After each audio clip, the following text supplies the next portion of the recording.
So you came and recruited people? Yes, I came and recruited people. I even got Yolanda to do some stretches outside here. It was quite interesting. So we're trying to get more people to come. So has she signed up? She told me she was going to do it today. She only has 2 more days. She only has until the 16th. Yes, I understand.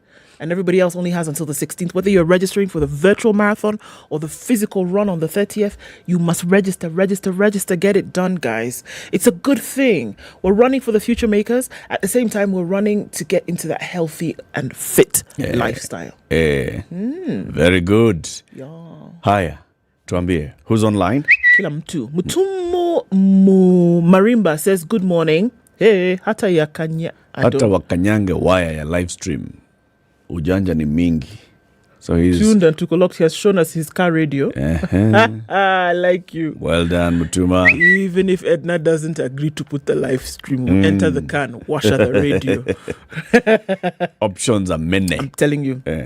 Chris Michaels, good morning. This week just flew by. Indeed it did. Good morning from Doha. Kamakawa, have a lovely day and a weekend full of life. To you too, my friend. MC Tonje says good morning. Tuned in from Meru. Abdikadir Abdallah says good morning. Tuned in from Komarok this morning. And as usual, until the end. Ntu anauliza YouTube link. Ding, ding, ding. We're now live on YouTube and Facebook. Bas. 1010. It is there. So Linda Agola, karibu sana. Martin Oduoro Kinyo says good morning. Mwega in Nyeri County is locked in as well. Henry Ochoki tuning from Kisii. Nyamira is where Brian Dege is. Somebody's calling themselves Piki Piki Ponky, streaming live from Narok. Okay. Kitengela, Mary Kiama, we see you. Mope, yes, we see you in Nyeri. Kakamega, Juma Carlos, good morning. Kipsat is tuned in as well. Nixon Wamalo are tuned in from Moy's Bridge, Chabarus. Beatrice Ngenya also tuned in this morning. Namswa Elisha, we see you. Asante Sana, tuning from Mogadishu. And Eric Sajida says, good morning, tuned in from Kakamega. All right, who else are we looking at this morning? DJ says, tune in from Baringo. Nyakundi is also tuned in as wow. Okay, everybody's here this morning. Wadhira, Abraham, Newton, Ashley, Jane, Ruto, Sharon. Karibuni sana. Good morning. All right. Welcome, everybody, to Kenya's biggest conversation. This is the Situation Room. But if you go to theroom.com, you'll get people. You'll also find people there. Highly qualified techies. If you're looking for a techie, go to theroom.com. You'll find them. Okay. They've been trained by ALX. They know their stuff. Okay. And they've been vetted. Okay. So you don't have to do anything else. You just pick. Okay. That's good. The proverb is the final proverb from Ivory Coast. City will come with these proverbs now from wherever next week. Okay? In the villages where there are no oxen, the sheep's feet seem strong. In the villages where there are no oxen, the sheep's feet seem strong. Actually, I had two village proverbs. Choose one. So that is one. Oh, so that is one. You're going to give us the other one. That's Say one. One we like. Okay. So the second one.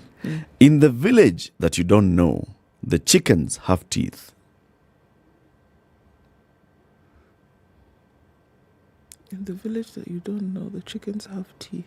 That's the one we choose. In the village that you don't know, the chickens have teeth. Because you don't know a different thing. Oh, you just be hearing stories. There. Those chickens eat meat. Even the chicken eat meat. Voila. Okay. In the village that you don't know, the chickens eat meat. Have teeth. Surely. I wanted to change the proverb for you. Good to know that you're paying attention. The village that you don't know, the chickens have teeth. So let's look at the newspaper headlines. Remember, if you are anywhere across the country and you buy the Standard newspaper for only 60 shillings, you stand a chance of winning beautiful merchandise from the Standard. And also, if you scan that QR code, you get into the online version, the digital edition of the Standard newspaper. And because Airtel 4G is 4G across the country, wherever you are and you scan using your Airtel line, you inside. There. very fast because it's fast, seamless connectivity countrywide thanks to Airtel 4G. What's on the front pages? On the front page of the Standard, Ruto's power structure, new shape of government. We saw that there was an executive order that was released yesterday. I believe Executive Order 1, 2022. In an executive order last night, he outlined the face of his government, detailing roles and responsibilities of his office and those of the Deputy President, Prime Cabinet Secretary, ministries and state departments. And that's on page 12 today, which will look into the power share and the key highlights of that. 5 new positions created in the office of the president. Chief of Staff and Head of Public Service merged into one office. Gachagua given 7 mandates. Mudavadi given 5. Mudavadi to sit at Railways headquarters. Gachagua at Harambee House Annex. The head of the Presidential Communications Service will not be spokesman of State House. Deputy Head of Presidential Communications Service to be the spokesman of State House. Did you get that? Again? The head of Presidential Communication Service will not be the spokesman of State House. However, the deputy head of the Presidential Communication Service will be the spokesman of State House. Okay. So, I give you more of the stories when you tell us your headline. Because you're juniors, sure. Wow. That's which paper? Standard. Okay, the next. Oh, I'm the one with the nation. Okay. Oh, God. Okay. The very big screaming headline on the Daily Nation this Friday morning. Ruto recalls Moi's cars and stuff. There's a new order. President Ruto's administration has withdrawn government vehicles and other public assets, redeployed workers and scaled down security at former President Moi's homes. Make it sound like, Ruto came in and was like, Atinani Moi, get them off. Whose cars? Get them off. That's far from the truth. Anyway, the other headline, President reorganizes government, takes charge of budget policy and economic affairs. The other thing on the being pushed on the front page, lawyers censure Haji on dropped cases. The LSK have called for a review of the evidence prosecutors say is insufficient to secure conviction, as they gave the DPP Nuruddin Haji 3 days to disclose reasons for his withdrawal of corruption cases against William Ruto's allies. Then, former governor of Meru County, Kiraitu Murungi, senior counsel, first got into elective politics in 1992. Where was I? In 1992, okay? He won that. Went again for elections in 97, won. In 2002, won. In 2007, won. In 2013, won. In 2017, won. 2022, lost. After winning elections 5 times. for 30 years, Kiraitu Murungi 6 times, yeah. lost an election this time. Now he has sat down, he has reflected, and he has written some nice story that's been published on the Nation today. He's talking about reflections on how did they lose this election. Yeah. He says, Uhuru's miracle political tour, which was expected to turn tables in the Mount Kenya region, did not happen. We were waiting for Godot. He never arrived. We were abandoned in the political battlefield. It is no wonder that we were outnumbered, outfoxed, outperformed by UDA. He talks about very many things. He even talks about, the villager, my friend. Campaigns in Kenya are still very villagical. No, you're just making up stuff this morning. Villagical. Let me tell you what he says. Okay. See, we can do that one before we go to the election. No, Allah. He says we were victims of communal punishment. Village politics is not about abstract grand ideas about the future. No. Voters are only interested in immediate, tangible benefits to themselves, and the chaos of this campaign has taught us the hard lessons about the state of our politics. He says, August 9th, 2022 was one of the most hotly contested elections in Kenya's history. For me, it was a disaster. We did everything possible to win that election. We did several opinion polls, all of which gave me more than 10 points lead above my opponents. In the end, the real poll that mattered placed him third behind the leader. We mounted an exciting youth-led campaign with the best music and dance. We held unprecedented mammoth grassroots political rallies all over our Meru County. Everywhere we went, we were welcomed by villagers with ululation, song and dance. I had contested and won in all the 6 previous elections. I was confident of winning as this was the best of all my campaigns. We really enjoyed the campaign. We believed we were winning even on the very morning of the election. I was totally unprepared for the loss. What went wrong with our electoral calculations? What led to this unexpected catastrophic defeat? Those are the questions that he's asking himself. And he talks about the very many things that he says. I had to have a closure with the past before starting a new journey. So I had to ask my question, why did I lose this election? As they say, when the mathematics units are human beings, there are very many variables. When you're counting in humans, 2 plus 2, it is not is equals 4. No, in humans. He says, despite many years and millions of dollars spent on civic education, there has been no significant change in our political culture.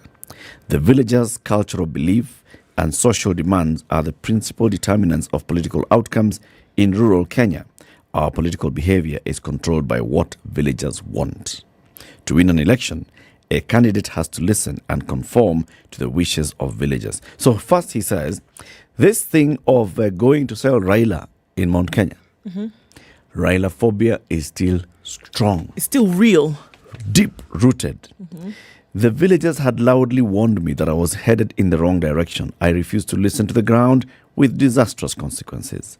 I made an incorrect estimate of the situation. I underestimated the psychological impact of the propaganda and political lies which our villagers have been told about Jaramogi since independence. There was a strong wave also of antipathy against President Uhuru Kenyatta. During the last 2 elections, our people overwhelmingly voted for Uhuru. However, he won. After he won his final term in 2017, he became cold, distant, and insensitive. Unlike Ruto, whose presence was felt in every village in Mount Kenya, Uhuru rarely visited the region. Even lawmakers could not access him. A very deep, jilted lover complex developed against the president. Our villagers helplessly stood by in anger and envy as they watched Uhuru frequently commissioning development projects and issuing title deeds to communities that had voted against him. So they were like, you, bwana, you're there, you're commissioning a port, you're giving titles, we voted for you, we have never even seen you. And you didn't come home. You didn't come home. Our people felt rejected and shortchanged. The people loved him, but he was not there for them. That is now reason number 2. So they had to teach him a lesson. We were victims of this communal punishment. All right? Yeah. I also did a lot to improve rural education. Higher. Based on my very impressive development record, I could not have imagined that the villagers who had celebrated me could reject me at the ballot. When I investigated, I found out that there was a strong undercurrent created by my opponents, which painted me as dynasty.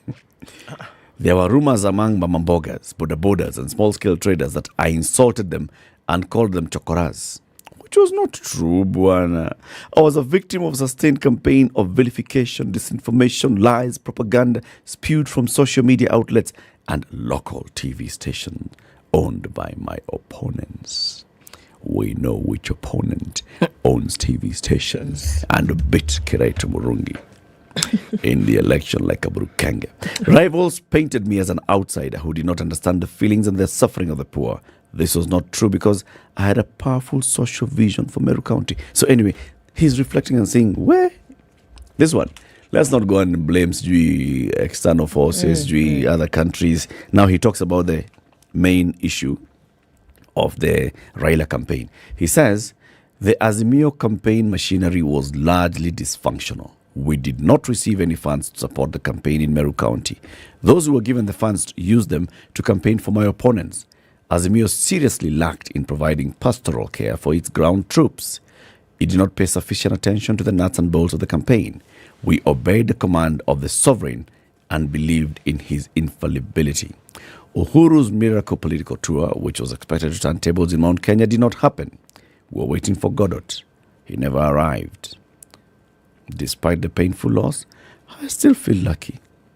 No politician is truly free. We are everywhere in chains. We are mentally captured by voters. Okay. And those who finance our campaigns. Sub story. Seems like that's what we're hearing. With all of this, doesn't matter whether who didn't come to Mount Kenya to campaign, whether the narrative still rings true. It's clear that there were campaign faux pas, and quite a number of them. Yep. Have they learned from them? The ground was telling them something. They chose not to listen to the ground. They waited for Godot. Godot has still not come. 25 minutes to 7. Let's take a look at the traffic. Yep, and see how it's looking like. Then we'll look at other stories. Good morning.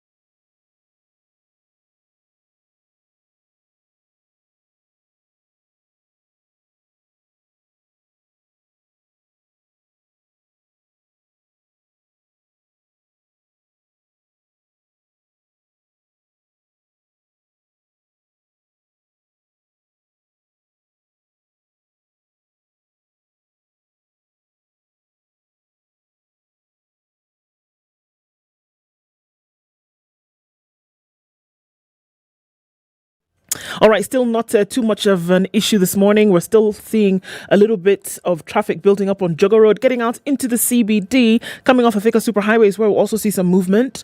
Just past that Utali Drift is where some traffic is happening right now. On Kiambu Road, still looks pretty good. Get out now before it clogs up, because we know it will. We're seeing some action in and out of the CBD as well. Coming off of Wayaki Way, there's traffic going then through into the city. James Gishuru likely to build up just at that drift. We're already seeing that action. And Kuna Road also, as you're going towards Lower Kabete, is also starting to buzz. Okay, let's see how this progresses as we get closer to 7 o'clock, and we're likely to see more action. Please be careful. Let us know what's going on in your neck of the woods. We're trying to keep things moving this Friday morning.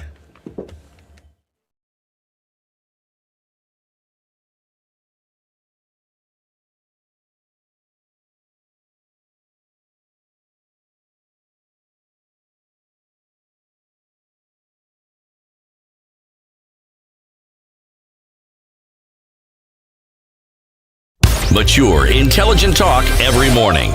Spice up yourself.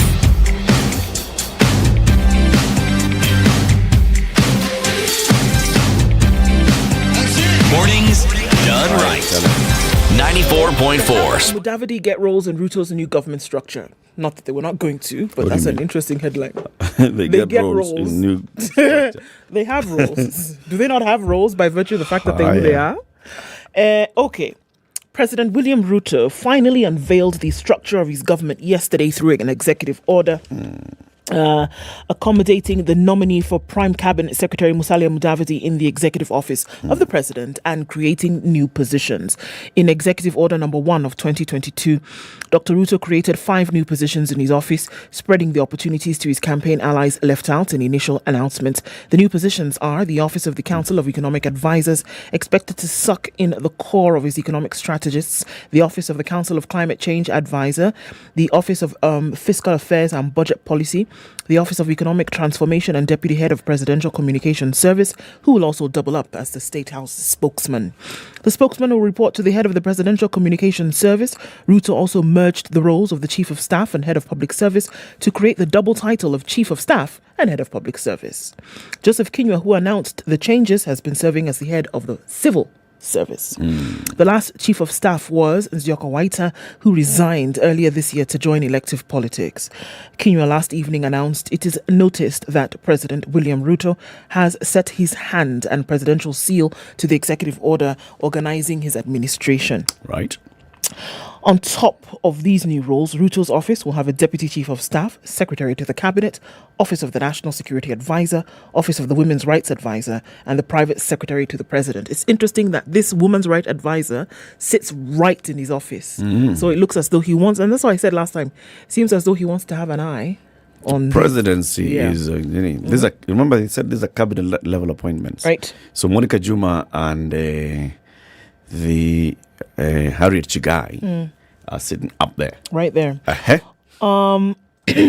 In demarcating between the Office of the Deputy President and Office of the Prime Cabinet Secretary, Ruto moved the Prime Cabinet Secretary to sit at the Kenya Railways headquarters off Haile Selassie Avenue.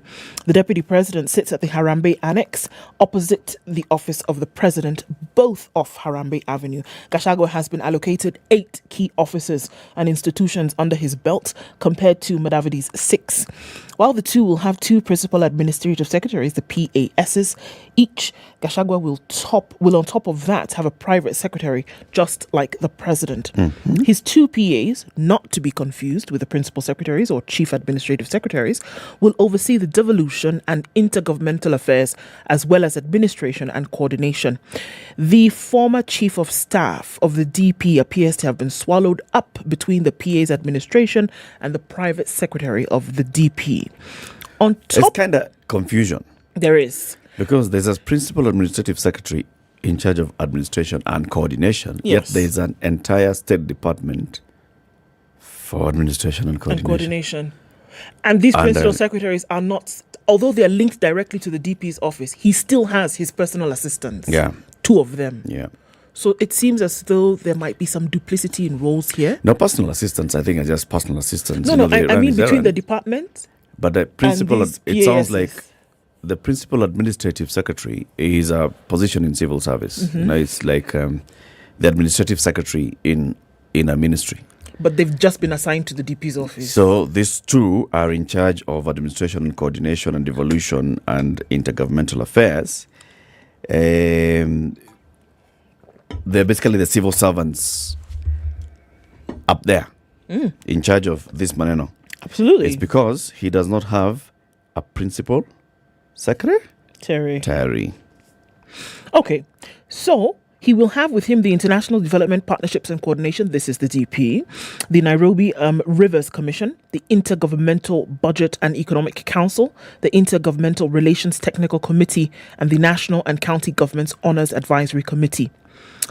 Of the 2 Mudavidi's PASs, one will be in charge of the parliamentary liaison and legislative affairs, while the other will oversee the performance management and delivery services. Okay?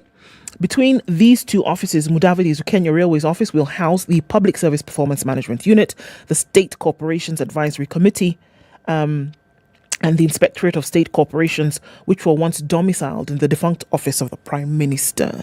He will also be in charge of the new office of the Government Delivery Unit, that's the GDU, the presumed successor of the PDU that was domiciled at State House. So we're seeing some things shifting here and there, but more or less it's been now, I think what this executive order did was now clear up those muddy waters in terms of, all right, what would the DP do and would their roles overlap? Overlap with each others? Yes. Well, Okay. So, it goes on and on. Information and Communication Ministry has a new element to it, which is the digital economy, but no new institution has been added to it in the order. The Hustler Fund, under the Micro and Small Enterprises Act number 55 of 2012, has been placed under State Department for Micro, Small and Medium Enterprise Development. The National Youth Service is domiciled in the Ministry of Youth, Sports and Arts, now headquartered at the Kenya National Library Services headquarters. The new Ministry for East Africa has its new Department for Arid and Semi-Arid and Regional Development, while the Ministry of Mining takes with it new departments of the Blue Economy, Shipping and Maritime Affairs, previously domiciled elsewhere. The executive order was, however, not clear on the fate of chief administrative secretaries. All right. There's another story then that goes close to, allied to that. And this is on the nomination, the vetting of the nominees. Where did I see that story? Was that not today? So the story is basically from Parliament. Now that Parliament has formed the committee that is going to vet the nominees, and the schedule for nomination has been released. There is what has been raised by Opiyo Wandayi. Opiyo Wandayi is the leader of the minority in the National Assembly, and he asked the Speaker of the National Assembly to rule. Now, we are going to be vetting this man called Musalia Mudavadi. According to Opiyo Wandayi, Musalia Mudavadi does not have a portfolio in cabinet. And so he's asking, so against what for what role are we vetting this man? But I'm not sure. Why is that story, brother? Where did you see it? I can't even remember. It's either in the Nation or the Standard. Okay, well, thank you so much. Where is it? I'll find it. So the Speaker is due to give direction on that, on what happens. However, I don't know where there's confusion. Because Musalia Mudavadi has been appointed into the cabinet. He is a cabinet minister, and his title is Prime Cabinet Minister. And his roles are clearly defined in this executive order, number 1 of 2022. And the organization of that government is very clear. And he is not an extra in the 22-member cabinet. No, he's not an extra. He's one of them. Abi? Yeah, he's not one of those. So is he one or not? So I don't know. I don't know what. Anyway, so that's it. Yeah. Okay. So, Yeah. remember the scrap metal business that, you put on hold? We don't want this kind of thing until it's regulated, blah, blah, blah. Yes. Well, it would appear as though there's a black market for this scrap metal business, and it hasn't really ended. A wave of vandalism has hit the multi-billion outer ring road in Nairobi as demand for scrap metal goes up. Vandals damaging the new road are targeting the fittings, including guardrails, barrier grills, and streetlight posts, hence compromising the safety of passengers, pedestrians, and thousands of motorists plying the road every day. Now, before we even go far, if there's vandalism going on, that means that there's a buyer of these. So this scrap metal business is still operating somewhere under the radar. For all intents and purposes, the ban that was placed by former President Uhuru Kenyatta is still... Is it still in effect? Is it still in effect? I think they discussed the regulations. And there was a bit of some moratorium. I'm not quite sure, but I don't think the ban is 100% in effect. Still in effect? Well, 100%. I'm not sure. So then that would explain why there's still already. If it has been lifted, that would explain why. But lifting or not, scrap metal guys, you're waiting for it to be lifted, so you continue collecting raw material. Now they're putting this road in jeopardy. Being part this outer ring road. Yes. I've seen the photos, man. It doesn't look good at all. Being part of the Vision 2030 flagship projects, the 8.5 billion shilling road constructed under the Kenya Urban Roads Authority was built to transform the Eastlands areas economically and socially, but the residents are complaining over vandalism on the roads, threatening their safety. According to Sammy Carey, a resident of Donholm, we are watching our country being destroyed, and eventually we'll be the ones paying the price because the government will have to repair the road by this or repair the road for this by either increasing taxes or diverting funds from another project. The 5-kilometer stretch from Taj Mahal to Donholm has the wanton destruction of the road infrastructure where barriers and guardrails have been removed. Not tampered with, removed. Completely gone. Yeah, it's crazy. There are those who've lived there for years and they say they've watched the road being constructed, and it is very disappointing that every day they walk around, the road is being vandalized. You find one thing missing in the morning and by evening, another one will have been removed. A tour by the Standard team revealed that most of the light posts had been brought down and that those that were still erected do not have street lamps. The dualling of the 13-kilometer road was launched by retired President Uhuru Kenyatta in January 2015. I appeal to residents to be responsible and protect the infrastructure established in the country for our own good, Kere said. According to him, vandalism started with destruction and theft of the streetlight posts, followed by the guardrails, and now vandals are going for the slabs covering the drainage lines. I mean, my goodness. The whole road is being basically removed. The financial damage of roads will cost the already overburdened citizens, and the Kura using road maintenance levy they will still have to see the money to redo the work from scratch. NTSA ranked Outer Ring as one of the most dangerous roads in Nairobi after it claimed 32 lives between January and September. had been lost, making it the deadliest road. Well, there are no footbridges apart from just one at Feather. Outer Ring Road, unfortunately, it looks like the whole 5-kilometer stretch is one big design flaw. Apart from this vandalism issue, it being the most dangerous road is not because these guardrails and such don't exist. Outer Ring is just crazy. It is. Those very busy places, and you just don't. Yeah, it's. So I think proper action needs to be taken on scrap metal dealers. Okay. Now, we cannot just be going around and saying, but there's some good business people. It's just that there are others who are rogue. Look, if you guys cannot self-regulate, and remember that's what we were talking about last time, the leaders, those who think that they actually do clean business in scrap metal, should take the lead of this industry, come up with their own self-regulation mechanisms, and say, we sign to abide by this. And anybody who doesn't, shut them down. In fact, have your own way of monitoring, and because this is threatening your business, close the entire scrap metal business. Close it. They were shut down because of the allegation that they led to the collapse of pylons, power pylons, national security threat. Look at this road. It's and it's just this one. Even at the beginning of North Airport Road at City Cabanas, that flyover, those rails, gone already. I don't know. There's proper open vandalism across all our infrastructure, and it's because scrap metal. Shut the whole thing down. Shut it down. There's a buyer. That's what I'm saying. Somebody's buying it. There's always a buyer because it's. The steel is highly, highly marketable. So there's always a buyer. And it's wrong to get it this way. Anyway, let me tell you the story of Ruto recalling Moi's cars and stuff. Okay. So, when a president retires, like now, Uhuru Kenyatta is only a retired president who's alive. He gets state protection for the rest of his life. He gets salary, which is about 80% of his last salary. He gets staff employed for him. He's got a principal, secretary. Yeah, a personal assistant. He's got a couple of secretaries. He's entitled to 2 4-wheel drive vehicles of their choice, each with an engine capacity of no more than 4,000 cc.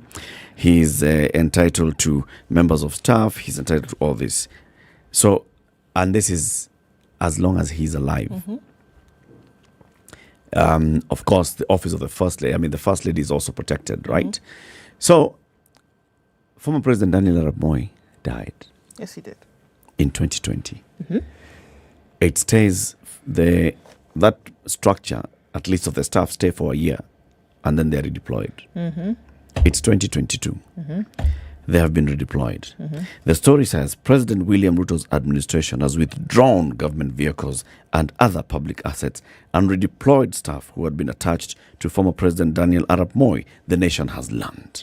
This came after the expiry of a 2-year grace period granted by Dr. Ruto's predecessor, Uhuru Kenyatta.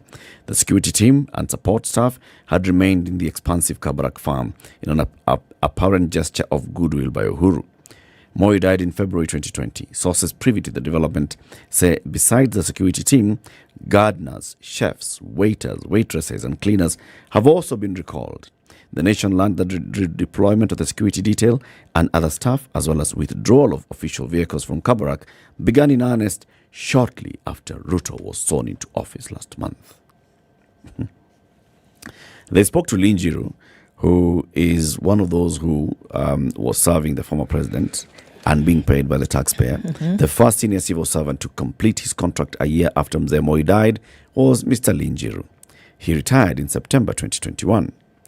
Njiro, a long-serving director of the Presidential Press Unit during Moi's and Kenyatta's administrations, surrendered his official Subaru Forester upon retirement. He said there is nothing sinister about such redeployment and withdrawal of the official vehicles because the officers and security personnel served the presidency and not an individual. So once the individual of the former president dies, you just are redeployed into public service because you're still employed by the public service. You're not employed by Moi. Okay? When their contracts end, according to the government code of regulations, the officers should be redeployed or retired, as the case may be, and return official vehicles and other items under their custody. He says, I remember I was supposed to surrender the official car on a Saturday, but I called a mechanical engineer to come and inspect it at a week earlier. I did not want to hold it because I know government regulations. I don't know why the wording of the headline, Ruto recalls Moi's cars and stuff, sounds like Ruto is going after Moi's. That's the way it would be made to look like. Memory, yes. Yeah, that's how it's made to look like, which, I mean, I have to just jump right and say that, unfortunately, it's not fair to make it look like that, because it's not a personal thing. It is matters of state. It's not, she said, well, okay, I'm feeling a little bit vindictive today, and let me just go withdraw these vehicles and this stuff. No. It's very clear. It was effected soon after he took office. No, there was an extension by President Uhuru Kenyatta in Uhuru Kenyatta's administration. Yeah. There was an extension of those services at that time. By a year. But this is what we're talking about, that so long as you are alive, those services will be accorded to you. Yeah. But then now, in the event of death, they were extended for some time, but then you know what? Look, redeploy them. It's what it says. It's not a matter of the character of the person sitting in the presidency at the moment, or that he has some kind of personal vendetta, because that's the way it's appeared to look, that he has some personal vendetta against the family. No, it's not. It's the law. I mean, it's procedure. It's stipulated in terms of procedure. Yeah. So I don't think we should try and read same will happen read to anything Kibaki. into it. If it is the same, will happen for late President Kibaki. It will happen. They are serving for a while, and then they will be redeployed. Those that reach retirement age will retire.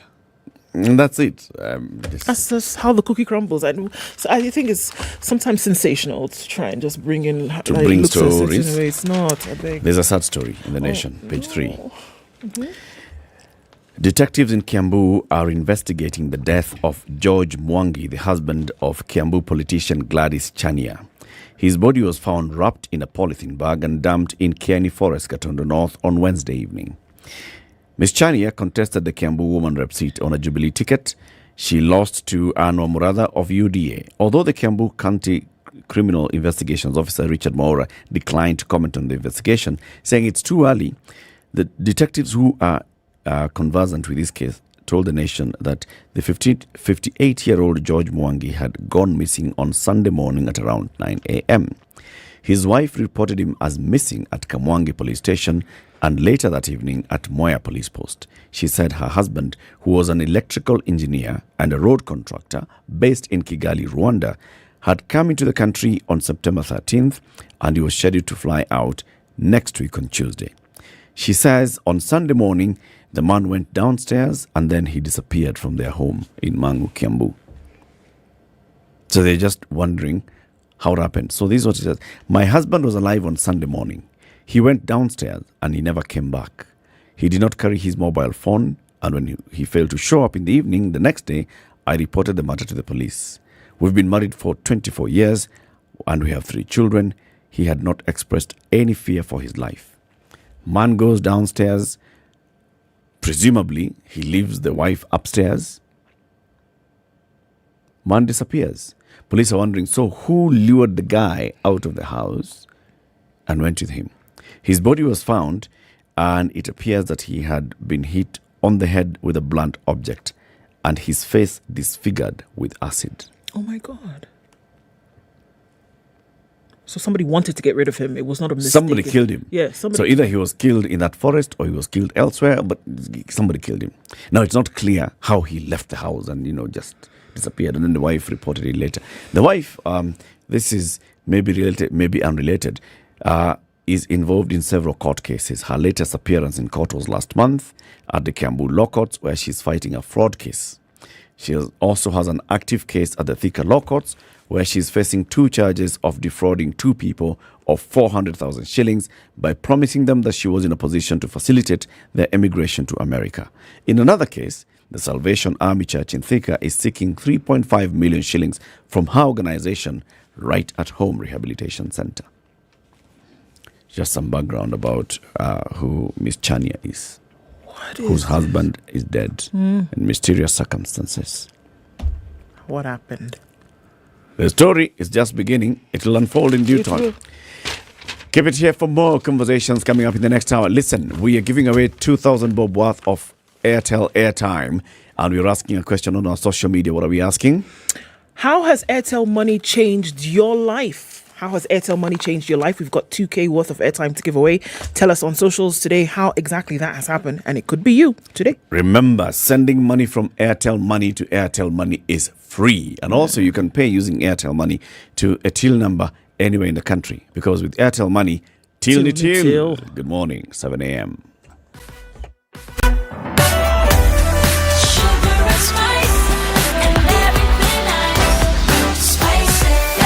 Spice up your life.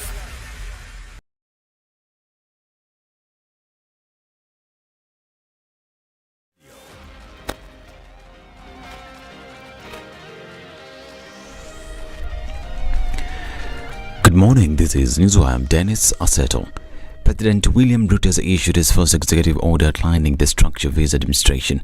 In the executive order, President Ruto changed the Presidential Strategic Communication Unit to Presidential Communication Service (PCS).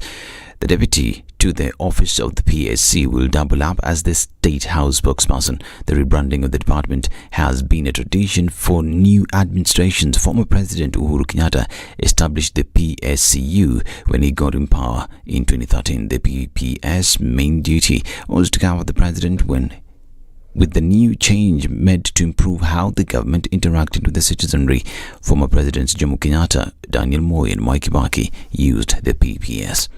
Now, the Law Society of Kenya has given the Director of Public Prosecutions, Nordin Haji, 3 days to explain the reason mass withdrawal of graft cases.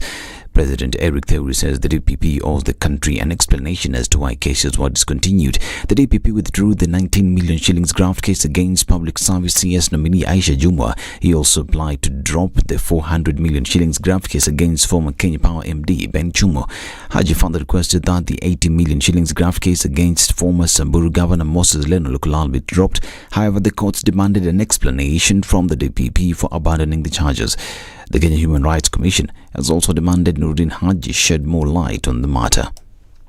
If those explanations are not given, then we are going to lose confidence in the institutions and those people who are manning those institutions. And we call upon the DPP to actually ensure that within the next 3 days, he is able to give explanations to the country. And in the event that those explanations then are not given, the Law Society will advise on the next course of action that it is going to take. And this is what we are trying to avoid, to get into a situation where we want to imagine what may have led to the DPP or the kind of pressure that the DPP had. If he tells us that I charged these people because I was under political pressure, then there will be attendant consequences to that admission. Baringo Governor Benjamin Chiboya has nominated engineer Felix Kipngok to step into the shoes of his late father, the late Deputy Governor Charles Kipngok. Chiboya submitted Felix's name to the County Assembly for vetting as his new Deputy Governor. Deputy Governor Kipngok passed away last month after developing breathing complications at the JKIA, where he was scheduled to depart for Mombasa. And the National Treasury and Planning Ministry has vehemently denied reports alleging that China has slapped Kenya with a fine of 1.3 billion shillings over alleged failure to pay a loan extended to the country to build the standard gauge railway as agreed.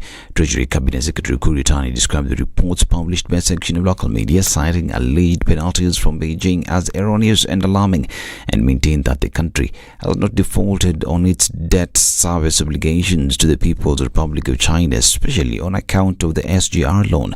In a statement, the CS maintains that the reports are unfounded and misleading and therefore ought not to be taken seriously. And about 1,500 PSV drivers had their eyes checked and 40% of them had eye problems. NTSA's Samuel Musumba says the figures are worrying given that we trust the same drivers with our lives on the road. The report here is worrying because from the tests that have been taken the last 2 days, 40% have issues. You can imagine 40% of our drivers having issues. Then are we safe on our roads really? Driving at night at the same time is really a worrying trend. This is just a small sample that we have taken, some of the drivers in Nairobi here.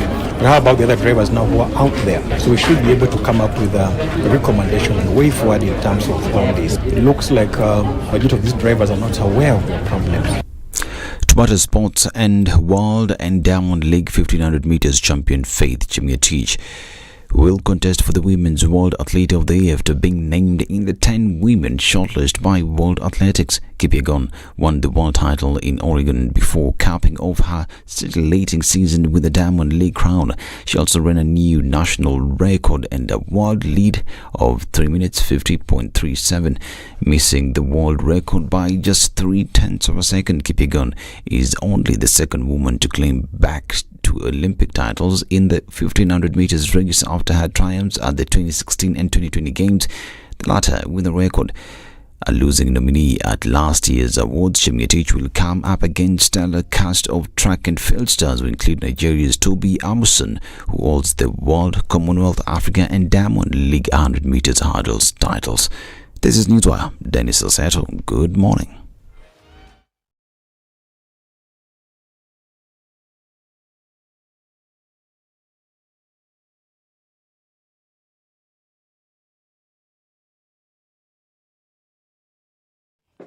All right, traffic hour starts in about half hour or so, where most vehicles will be getting into and out of the city, but we're still seeing some movement right now, and that's going towards North Airport Road, connecting with Outer Ring.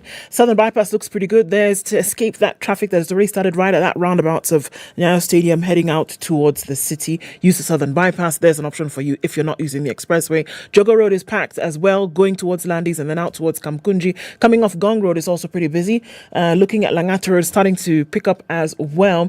Gitanga Road, Naivasha Road, Gong Road, that other side of the city, then going out towards James Gishuru and such is also starting to pack up. Let's keep an eye on things this morning. SpiceFM KE on Twitter. Want to keep things moving this Friday.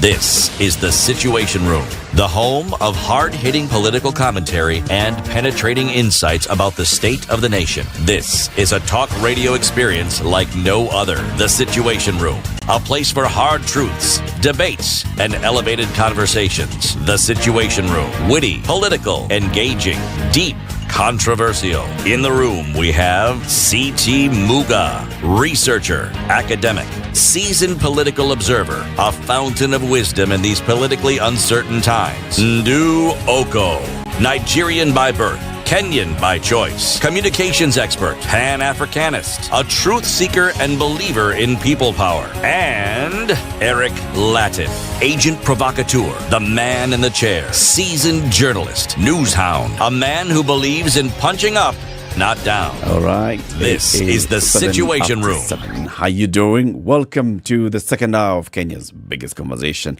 Where are you tuned in from this morning? It's the 14th day of October 2022. We are still celebrating the day, International Day of the Girl Child. Mm-hmm. The day itself was on Tuesday, but we decided because, it's a girl child, we shall extend it to an entire week to celebrate the girl child and to also mark what the MasterCard Foundation and partners have been doing in a strategy of theirs called the Young Africa Works strategy, where they want young people across the continent to get dignified and fulfilling work. In Kenya in particular, they are looking since 2018 at having 7 million young Kenyans get into dignified and fulfilling work by the year 2030. 5 million of them being young women, and they've been doing a lot of work. Yesterday, we spoke to the general manager of The Room, and he was telling us about The Room, where they actually are working very hard at ensuring that we have a talent pool of techies available for employment. There's a global shortage of techies, and theroom.com is where you go and get techies who've been trained through the Africa Leadership program, the ALX. Go onto ALX.com, ALXAfrica.com. You choose a course, you get trained, you get to join The Room, and when people are looking for tech professionals, they come to The Room and they find you. The Room is one of those partners that are working with the MasterCard Foundation for this project of making sure go to the next word. that people have access to gainful employment across the continent. Indeed. Hiya, I have the proverb. Let me tell it to you just now. In the village that you don't know, the chickens have teeth. In the village that you don't know, the chickens have teeth. It would appear that there are many things you don't know. Walking in, there are many things that you do not know. So take it all with a pinch of salt, Abby. You know, when you don't know about a place, you only hear about it. And when you hear about a place, you hear very many tales. Some of them are what we call long tales. Right? Stories of genie. In that place, where they eat children. In that place, where their chicken eat meat. So They have clearly, teeth. the chicken have teeth. So in the village that you don't know, Even the chicken have teeth. even the chicken have teeth. You just hear stories about that place. Okay? Yeah. Hiya. The Law Society of Kenya is not happy. Nope. Tell us. The Law Society of Kenya has issued an ultimatum to Haji on case withdrawals. We saw the other day that, 1, 2, 3, one Wednesday morning, many cases had been withdrawn for lack of evidence, or also then saying, well, actually, the charges that were leveled, not necessarily see that counties lost money or things like that. The Law Society has given the Director of Public Prosecutions, Nuruddin Hajis, a 3-day ultimatum to disclose why he is dropping graft charges against those perceived to be Kenya Kwanza allies and nominated for various government positions. The lawyers' lobby at a press conference said that it will have to review the files of those who have been discharged so as to institute private prosecution against them. While urging Parliament to reject those who have been let off the hook, LSK President Eric Thauri said it would be an affront to Chapter 6 of the Constitution to allow individuals with a questionable past to be in government. We are therefore alarmed by the recent decisions by the DPP as they point to either disturbing scenarios that the prosecutions were mounted for ulterior purpose, whose end has been achieved or overtaken by events, cases to aid ulterior motives, is what they're saying. The DPP therefore owes this country an explanation as to the reasons informing the discontinuation of cases. According to the LSK president, the spate of recent withdrawals will erode the trust Kenyans have bestowed on police and the DPP. If the cases were being withdrawn for lack of evidence to sustain the charges, then the DPP must take responsibility and explain how the decision to charge was arrived at in the first place. And that is the crux of the matter. How the decision was arrived at in the first place. If you come 5 years later, 3 years later, 2 years later, 1 year later, and say that there was no threshold for evidence, then even as we're asking you to disclose or explain the reason why you're withdrawing those cases, and then you come and tell us that actually we can't tell you that because we do not know, then that's okay. But now you must tell us how you arrived at that in the initial instance. We cannot just let you go like that. No. We've seen the main cases where the DPP has basically taken the decision to withdraw the charges and the cases in court. One is with regards to the former governor of Samburu County, Lenore Kulal. Okay, the man had been taken to court and accused of abuse of office and conferring a benefit to himself. And this is with regards to the county government spending money to purchase petroleum products from a certain petrol station.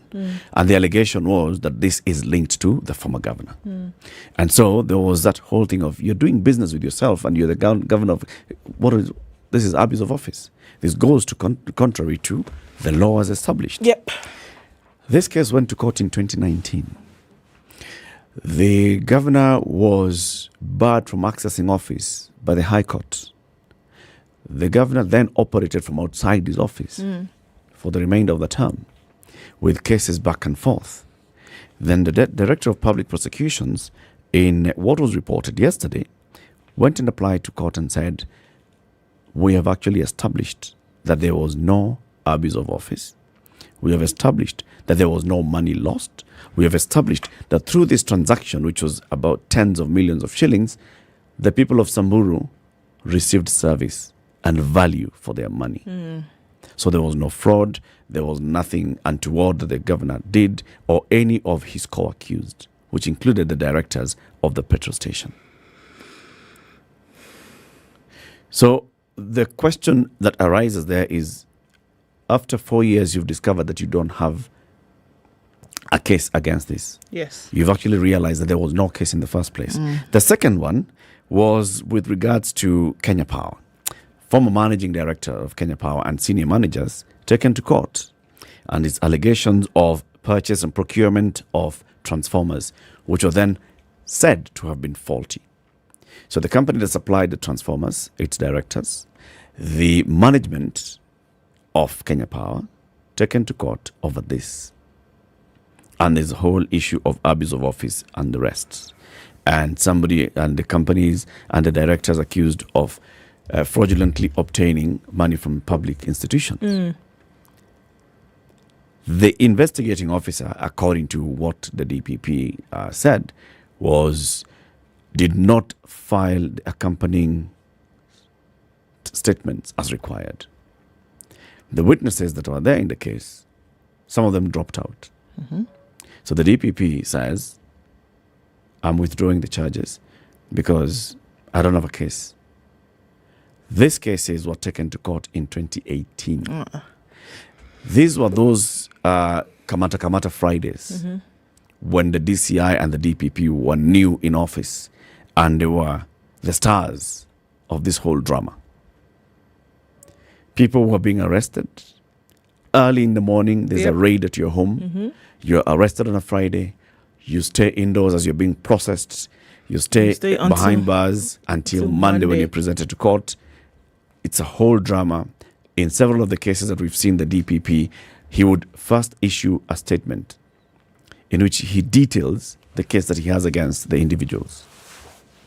And he publicly says, we have a watertight case against these people. We are going to court. We are going to make sure that public money is not lost. Now, when the DPP then goes to court and says, actually, I don't have evidence, not after 2 months or 7 days, not after a year or 2 or 3, 4, 5 years, then you ask yourself, what exactly happened? And that's what the Law Society of Kenya is saying. You must give us the actual reasons why you are withdrawing these cases. In the first place. And if you don't give us those actual reasons, then we are going to institute these proceedings ourselves in public interest. The society calls on the DPP to publicly reveal the reasons for discontinuation of the cases to the public if we are to restore confidence in the office of the Director of Public Prosecutions. The LSK is reacting to the DPP's decision to drop those charges. And it brings back that question of what exactly happened. What were you doing in the first place? And I think this is the question. At the time when these cases were presented, at the time when these charges were leveled, it was very clear that you had attained the threshold of evidence that you needed to present in order for then the judicial process to begin. You gave the you gave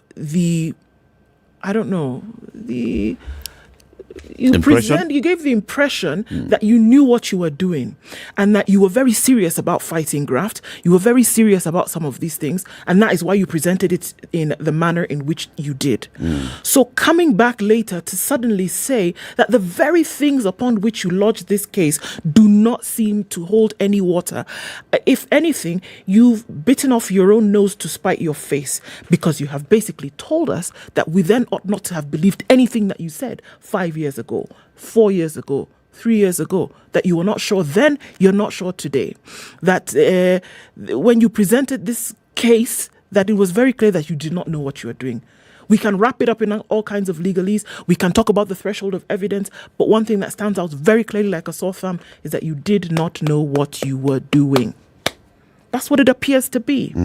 And then so the question becomes, how then are people supposed to trust this institution, which has then been given the mandate to make sure that corruption is kept at bay, to make sure that any ills in terms of breaking the law is also kept at bay?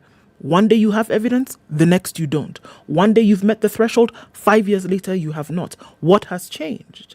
And I think these are very serious issues that we must ask questions about. Otherwise, we run the risk of just, anything goes. And we're not even talking about the political skew or the political inclinations that are being looked at here. We are looking at very simply then upon what threshold did you lodge these cases in the first place? Upon what? It must be justified. It must be clearly explained so people understand. This is the office that's created under the Constitution to conduct criminal prosecutions, not investigations, prosecutions. We understand, yes, there's been a tiff between the DCI and the DPP over how cases end up in court, and the courts have been clear on that. The Office of the Director of Public Prosecutions is the one that brings criminal cases to court. Simple. You, DCI, you simply investigate. EACC, you simply investigate. The DPP brings the cases to court.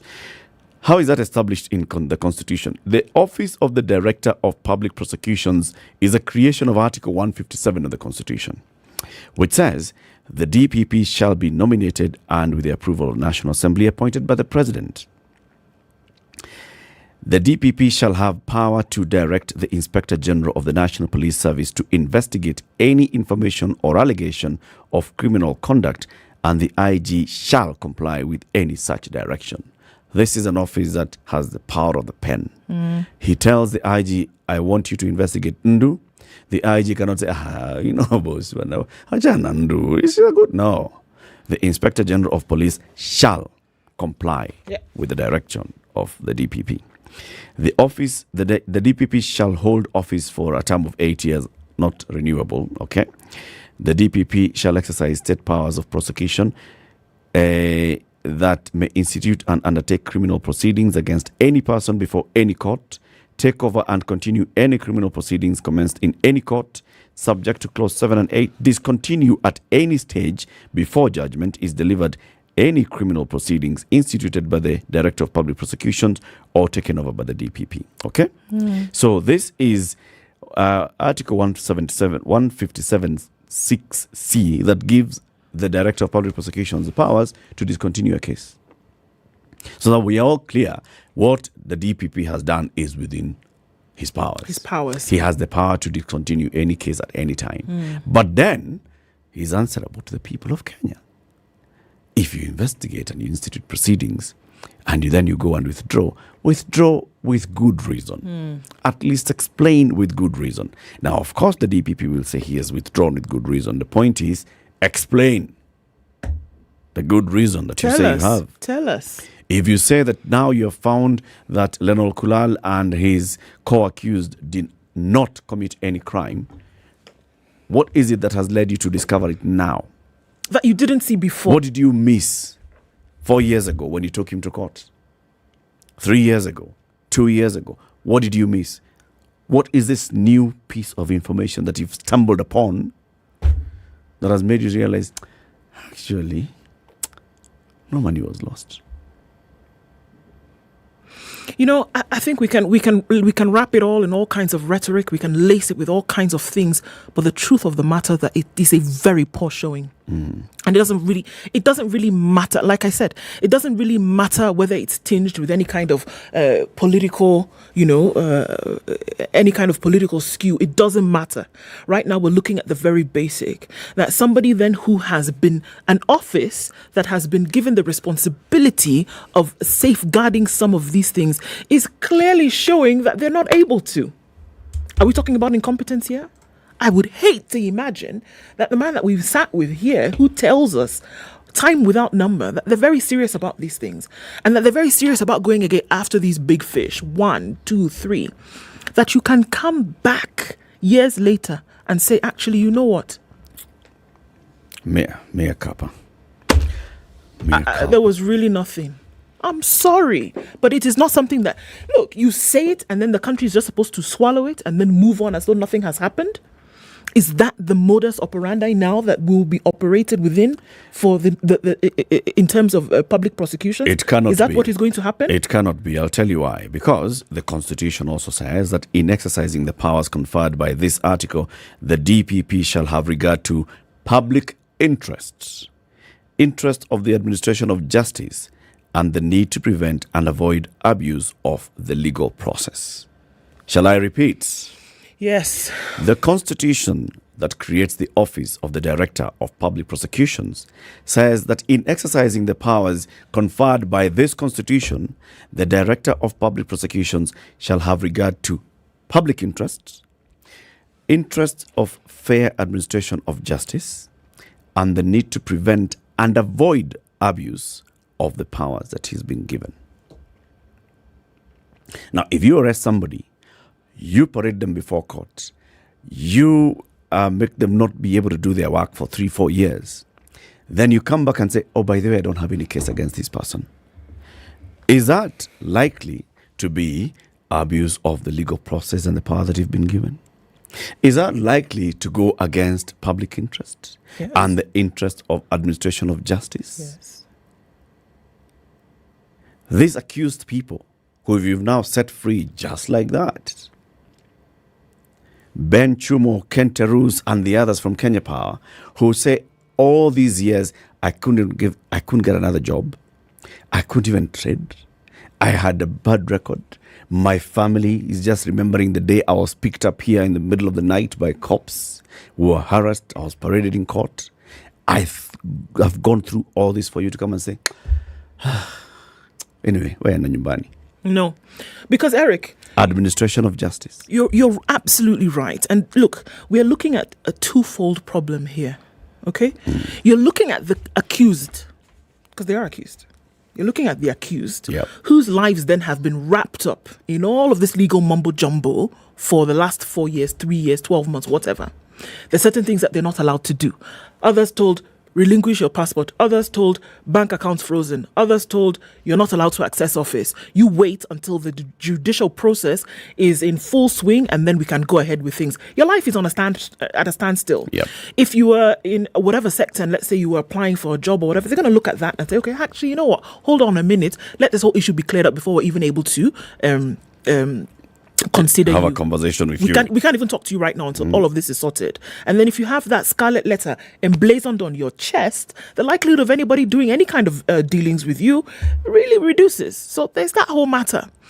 You wrap up these individuals in all of that, and they're in the actual court, they're in the court of public opinion, and then they are not able to expend their duties or live their lives in the way in which they were normally supposed to do. And we're not even saying they're guilty. The process has just begun, but we have already put them in a particular basket and they're operating in that basket. Then work begins. They live through all of that. And then 4 years later, you come and tell them, actually, you know what? We really didn't have anything to hold you on, and we find that the things that maybe you have actually been saying in terms of you not being guilty then are true. What kind of nonsense is that? This is not a joke. This is a serious thing, that you hold people in that state of limbo for 4 years only for you to come and say, actually, you know what? We really didn't have anything to go by. Because police failed to conduct further investigations. And you're supposed to be working with them. You are supposed to be working with them. Not just working with them. You give them the go-ahead. The Constitution gives you the power to give direction to the Inspector General of Police to commence investigations, all right? File is presented to you. You get satisfied that what has been presented to you is watertight and sufficient for you to commence investigations. That means when you go to court, you're not saying, no, let's charge this guy as I continue investigating how he committed. No, by the time you're leveling a charge, you are supposed to have had an adequate, sufficient basket of information and evidence that you will then present to court and say, Your Honor, based on 1, 2, 3, 4, 5, this is why we're leveling the charges against said individuals. That is what is meant to have happened. A crime was committed here. Who done it? She done it. I am not a legal practitioner, but that one to me makes sense like night and day. That is what is supposed to happen. We can read it according to what you're saying. We can read it in the Constitution. It is very clear what is supposed to happen. Then you do a turnaround and say, actually, this was not the case. On that alone, forget about this other side where LSK is asking for an explanation. The details. Forget about that other side. What you've done to these individuals. Eric, I'm not even saying that maybe or not they were guilty, maybe or not they did it, maybe or not counties lost money. I'm not saying that. But what you did to them in terms of not providing clarity, in terms of holding them for the last 4 years, and then you come and drop them, Their lives were on hold. Why would you do that? You would have even come and said that the threshold that we thought we achieved was 50%. You could have even said 50% and then said that is not even adequate. But then you come and tell us, actually, no. For example, in Samburu County, there was actually no loss. But the very hinge upon this case was that there was loss of funds in Samburu County. That's what you said. So then are we to believe you? Are we to believe anything you will touch in the future? Because it's going to become a joke now. You come and level charges and you say, on which side of the political divide now are they playing? Are we going to believe you? So these people were arrested in 2018, okay? They were charged in 2018 together. This is Dr. Ben Chumo and his successor, Ken Terus, and other managers of Kenya Power, plus the directors of a company, of a failure to comply with procurement laws, among other claims in the purchase of transformers worth 400 million shillings.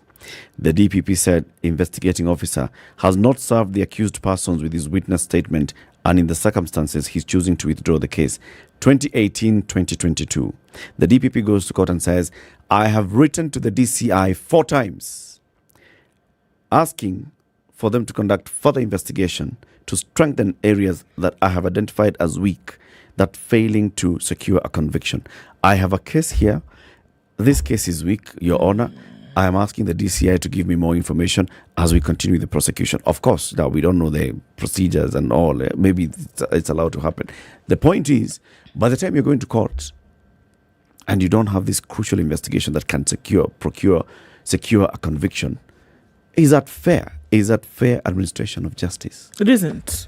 It isn't. You take me to court, harangue me before court, I'm bonded by court as you conduct further investigations. 2019, 2020, 2021, 2022. DCI is not responding. That's not fair, man. It really isn't.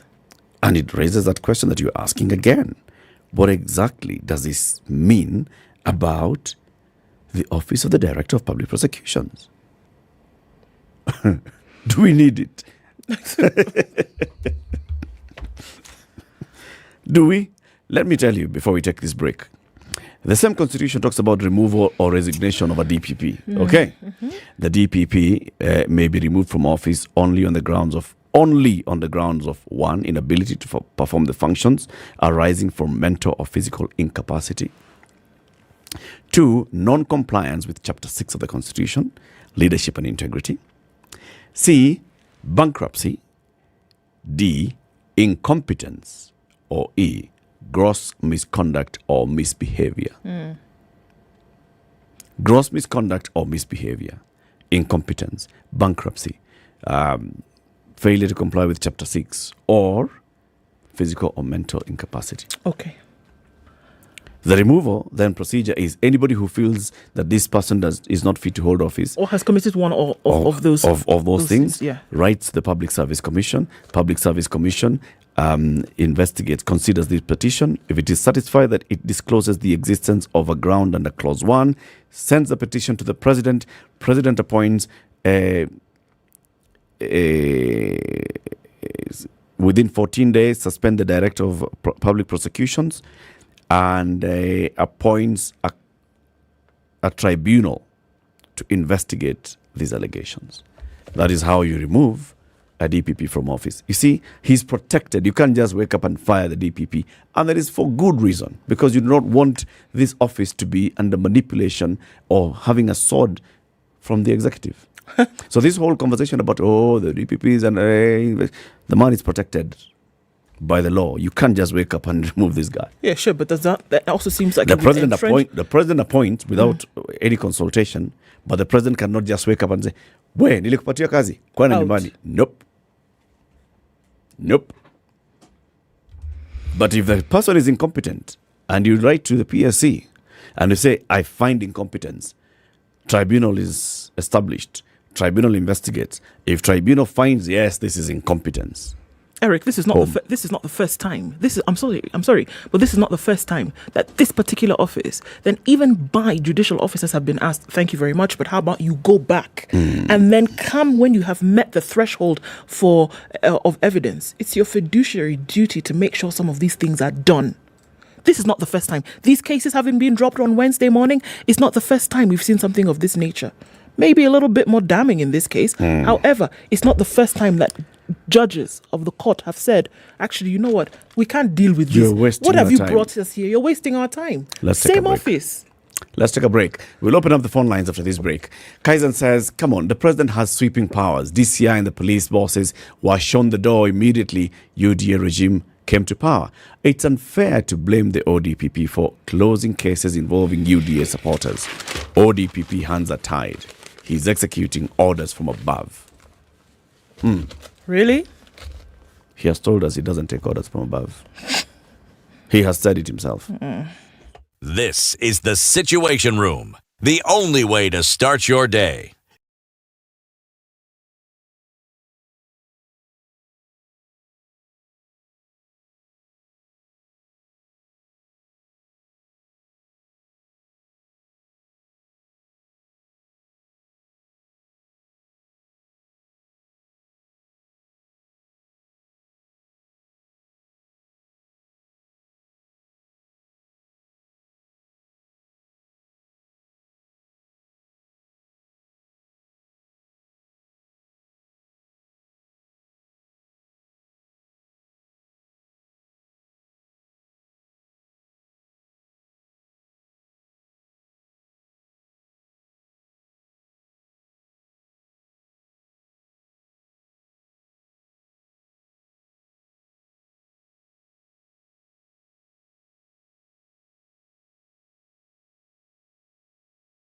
$15 degrees, sunny conditions in Nairobi, highs of 27 and lows of 14. And at 14, it's sunny in Nakuru with highs of 25. 26 will be the high and mostly cloudy in Nyeri at 14.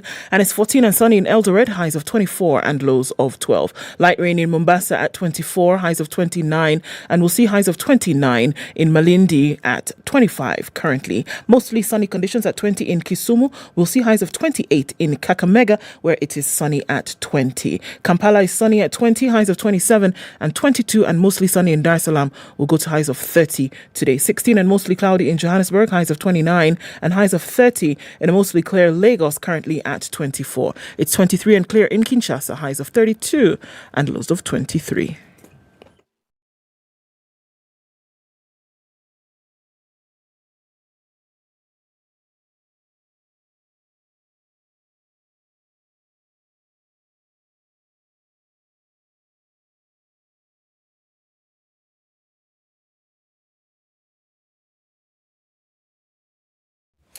Okay, so still building up in certain parts of the city. We're looking at it heavy coming off Jogo Road into the city and coming off the Thika Superhighway. That has built up some in the last half hour or so as well, quite heavily towards the Pangani underpass. Kiambu Road is also busy doing the thing coming off of James Gishuru going towards Wayaki Way. That's pretty busy as well. So we're seeing an inflow of traffic that still continues at a few minutes after 7:30. Let's keep an eye on things on through the morning and see how that progresses. Talk to us, SpiceFM KE on Twitter.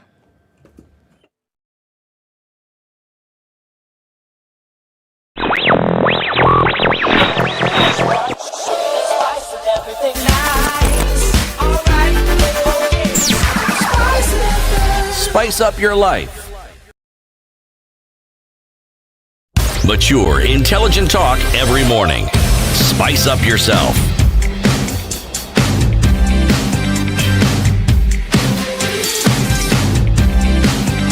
Mornings 22 minutes done right. The conversation continues. We want to open up the phone lines shortly for you to tell us, does the DPP Nuruddin Haji owe Kenyans an explanation on why he has withdrawn high-profile corruption cases? Does the DPP owe Kenyans an explanation on why he has withdrawn these high-profile corruption cases? 0719-012-600. Got to remind you that the Standard Chartered Nairobi Marathon is happening on the 30th of October. Look, if you can't make it for the physical run on the 30th and you want to see if you can get some other activity in before then, From the 23rd until the 30th, you have a chance to participate in the virtual marathon. So it's a matter of running in your own spaces at your own times and your own paces. And have an opportunity then to record your times and put them up on the leaderboard via the Strava app. And you have to register, however, on nairobimarathon.com. 2 days to go now. 16th is when the entries close, so please get in on that so that you can have access to the registration and also start to make life better for future makers. You choose your race. 5 kilometers, 10 kilometers, 21 kilometers, or 42 kilometers.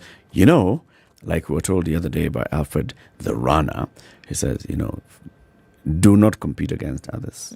Compete against yourself and your own time. Don't overstretch unless you're an elite runner. And even elite runners chase after their own personal best. If you best your time, you're besting yourself. Yeah? The Director of Public Prosecutions has withdrawn high-profile cases that he took to court on corruption.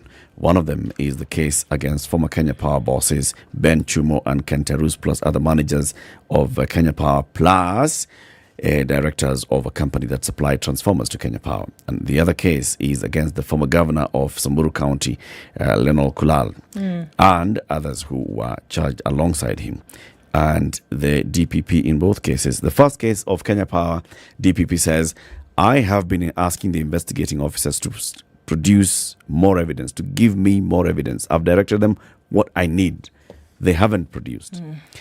Then the investigating officer should have written a statement, and this is then given to the accused to know exactly what is the case against them.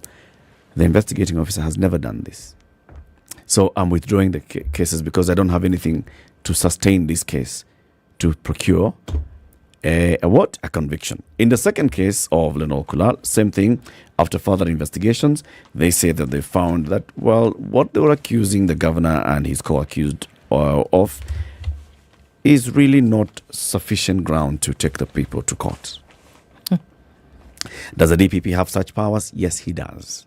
The powers that the DPP have are derived from the Constitution, which says that the DPP is the only person who shall take criminal proceedings before court. And the DPP is also given powers to, at any point, take over. If there's a criminal case that has been taken by anybody else, the DPP takes over that case.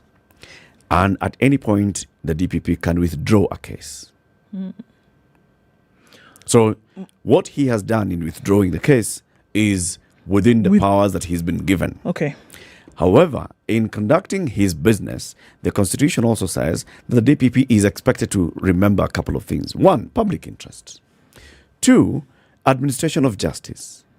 3, that he does not condone or even participate in abuse of those powers that he has been given. Now, the question is, with the withdrawal of these cases and people saying, all right, so you're basically saying after 5 years, you don't have evidence to sustain a case. What have you done? Do you owe Kenyans an explanation exactly those intrigues? So we can all stop saying, oh, it's a new Ruto administration and Ruto's friends are now being freed left, right and center. So that is basically painting Nuruddin Haji in bad light. It's basically saying that Nuruddin Haji all along was playing a political game. Or yet he has sworn here and said, listen, people, I am doing my job. I know my job. I am a trained legal officer. I'm a trained intelligence officer. I have shed my blood, sweat and tears for this country.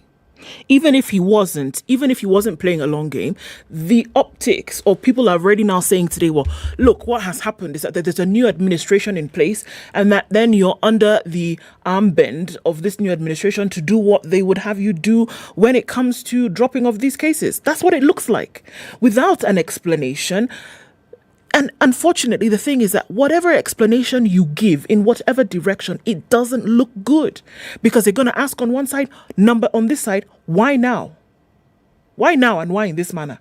On the other side, they're going to say, why then? Why then did you do it in the manner in which you did it at that time? Because at the time when you presented these cases, there would have been no convincing whatsoever that these people were innocent. there would have been no convincing that the office of the DPP did not have watertight evidence as to why these cases then were being brought to court. You would not have been able to convince anybody otherwise. You wouldn't have been able to. Yeah. So what are we talking about here? And like I said, this threshold for evidence, this presentation of evidence is not the first time this very same office has been asked, even by the courts, to say, look, come on, guys. There's the issue of presenting evidence before court. And we say, look, you've not presented enough evidence. Don't even come to us. And there's the issue of charging so many people. So many people at the same time. And they say, look, you cannot do this. Separate these cases. Okay. There has been the issue of you and the DCI fighting amongst yourselves, telling us who should then bring a case to court. Throughout, it has been riddled with issues like this. I'll say there's more than enough grounds to question that is this office then operating at a level of competency. Grounds of competence have been raised by Ndu. Mwalimu Irongo Emos in Kisii. Good morning. Good morning. How are you, Eric? Fine, thanks. How are you? I'm fine. Ndu, how are you? Very well, sir. How are you? Hi, sir. Good morning. Yes, Good it morning. is. Allow me to make 3 contributions. Please do. Number 1, it is a question. I am wondering between the DPP and the DCI, who was on the side of Azimio and who was on the side of the UDA. Because it's appearing as though the differences we saw between the two offices, and particularly the patrons of those offices, may have been brought about by probably the two of them taking either side. Number 2, we shall go around, but the truth is, this application is to withdraw those cases. Yep. It obviously is pointing in the direction of in the direction of the office holders now. That's His Excellency, the new President of the Republic of Kenya. That one then brings us to something else. What do we need these institutions that we brought with the 2010 Constitution? I mean, are they independent? Do we need them?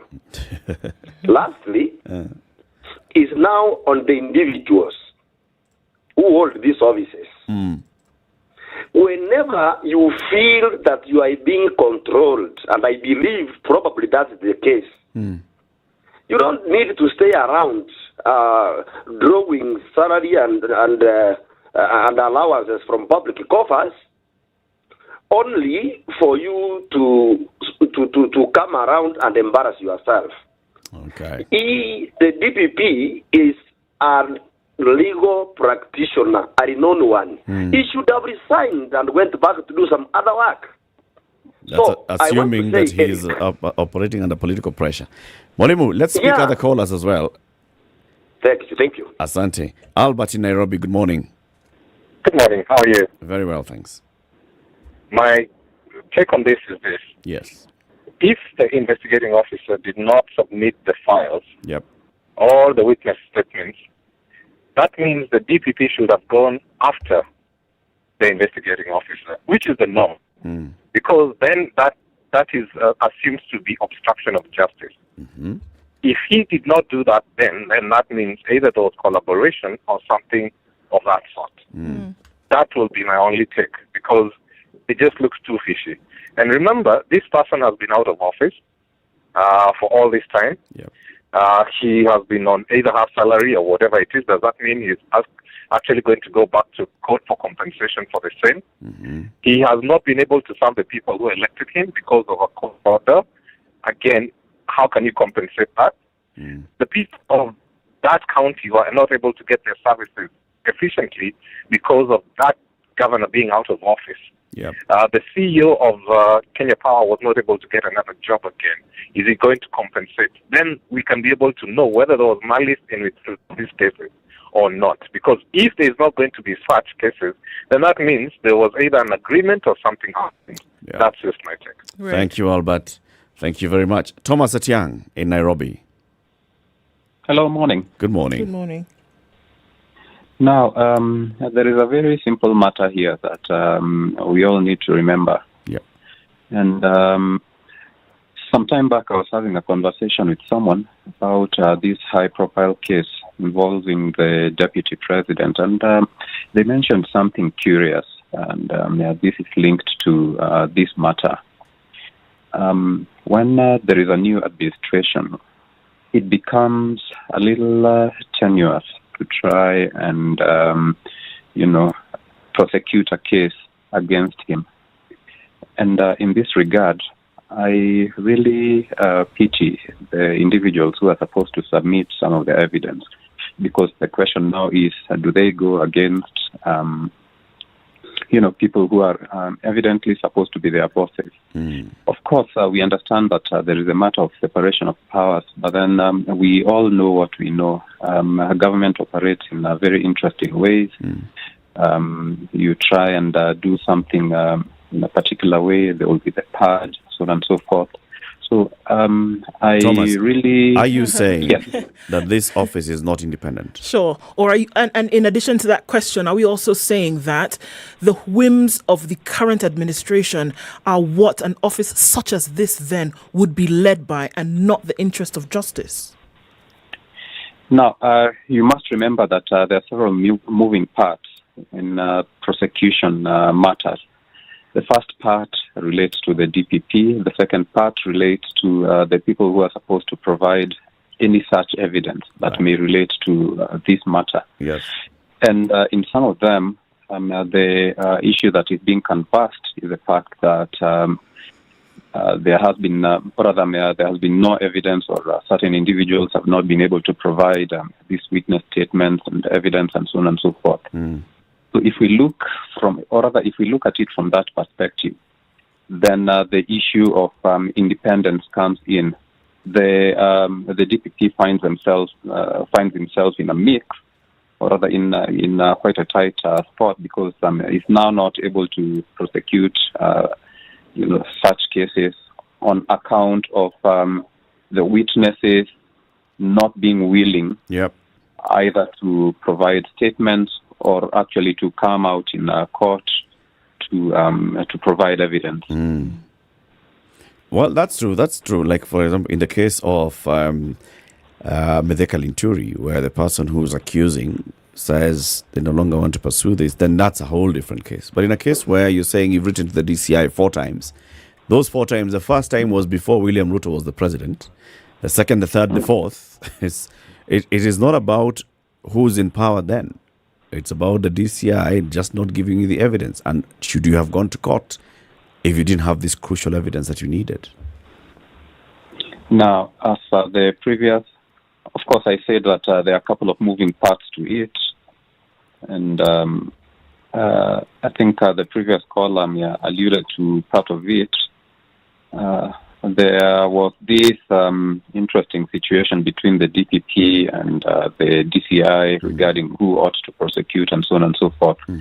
Perhaps this is something that may have played out in this particular regard. The case may have had some merit, but it also requires that certain information comes his way. And if it was evident, or if it was felt that some of these cases were frivolous, or if it was felt that this funny competition between the DCI and the DPP had a role to play in this, then we now see the funny situation that now affects such cases.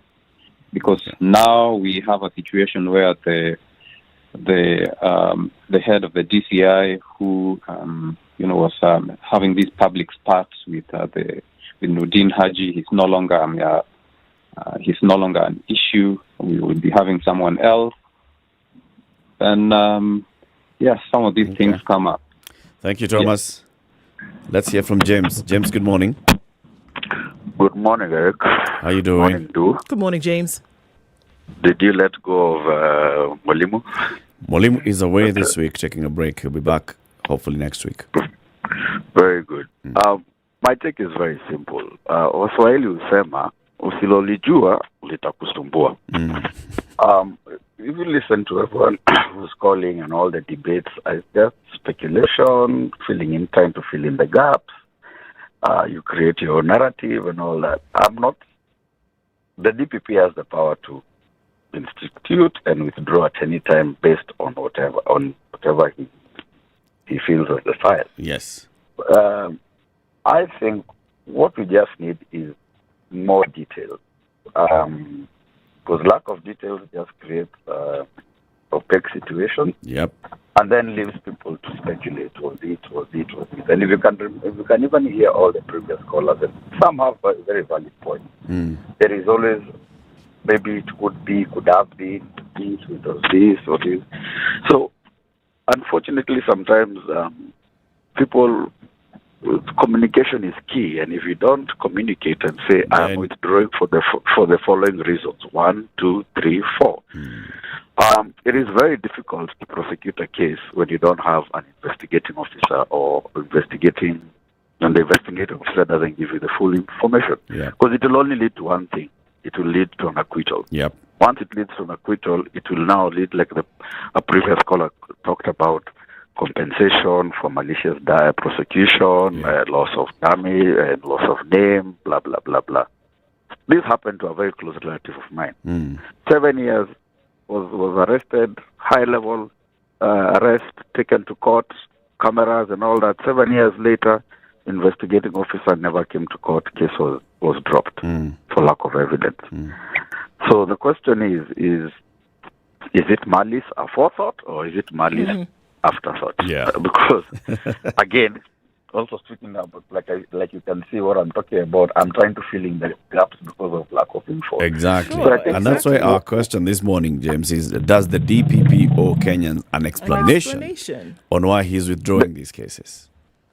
Maybe he doesn't. I wouldn't say but I think the DPP would be best advised to give people an explanation, a full rundown of case number 1 against XYZ.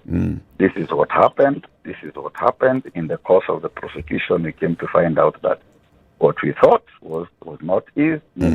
Case number 2. This is exactly what took place. Maybe you should invite him and tell him now where to ambie. We've done our analysis. We have done. We have extended an invitation to him. This week, and I love Kenyans because every day we become experts on something. We were GMO experts last week. This week we are prosecutors experts. Next week maybe we might be forensic scientists. God knows. I think invite him, give him a chance also to speak his sense, and perhaps it will just end all this story of could have. Because to me, what is more damaging is not the withdrawals; it is the perception of the office. That's going exactly forward. It. That's exactly that is the thing that we should, and as the media, I think just to end all this, you should be able to come and tell him, listen, my friend, it's not about the cases, it's not about the individuals. What it is about, it's about the sanctity of the office. Can you come and explain so that the next time when we see a round of people being arraigned before court and being arrested, we have some faith. But that's the thing, James, now, I hear you. That's the thing. The invitation to the DPP Nuruddin Haji, who's our friend, he's been here a number of times, has been extended, and we hope to host him soon. The thing, though, is in public interest. He is aware of all the intrigues, all the kind of drama and innuendo that this decision of his is likely to elicit. The same way he explains why he's taking a case to court, it should be the same way that he feels compelled to explain why he's withdrawing a case from court. That is very true. Yeah. Thank you very much, James. I have got very good friends who work in that office. And right now, even within their own things, they're being called to look like they're incompetent. Exactly. Unfortunately, that's what the optics represent. Yeah, so it behoves him, and I know that kind of person. Just come and explain, and we lay this thing to bed with cogent reasons, because sometimes the reasons make even short. Yep, they may be valid reasons. Thank you very much, James.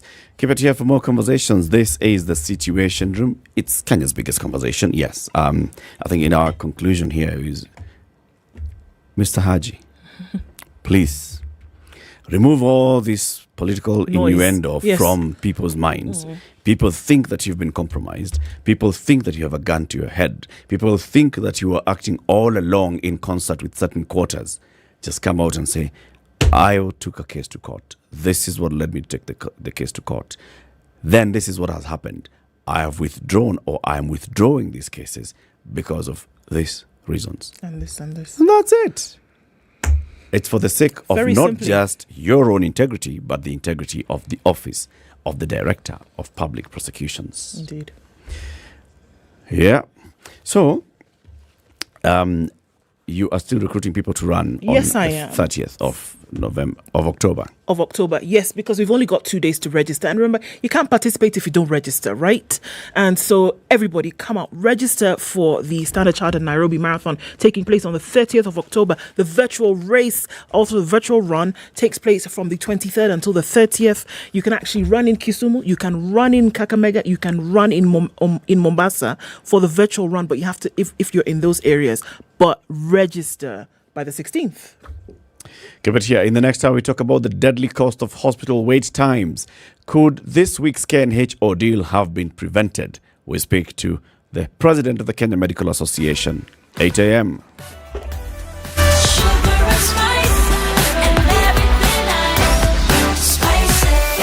Spice up your life.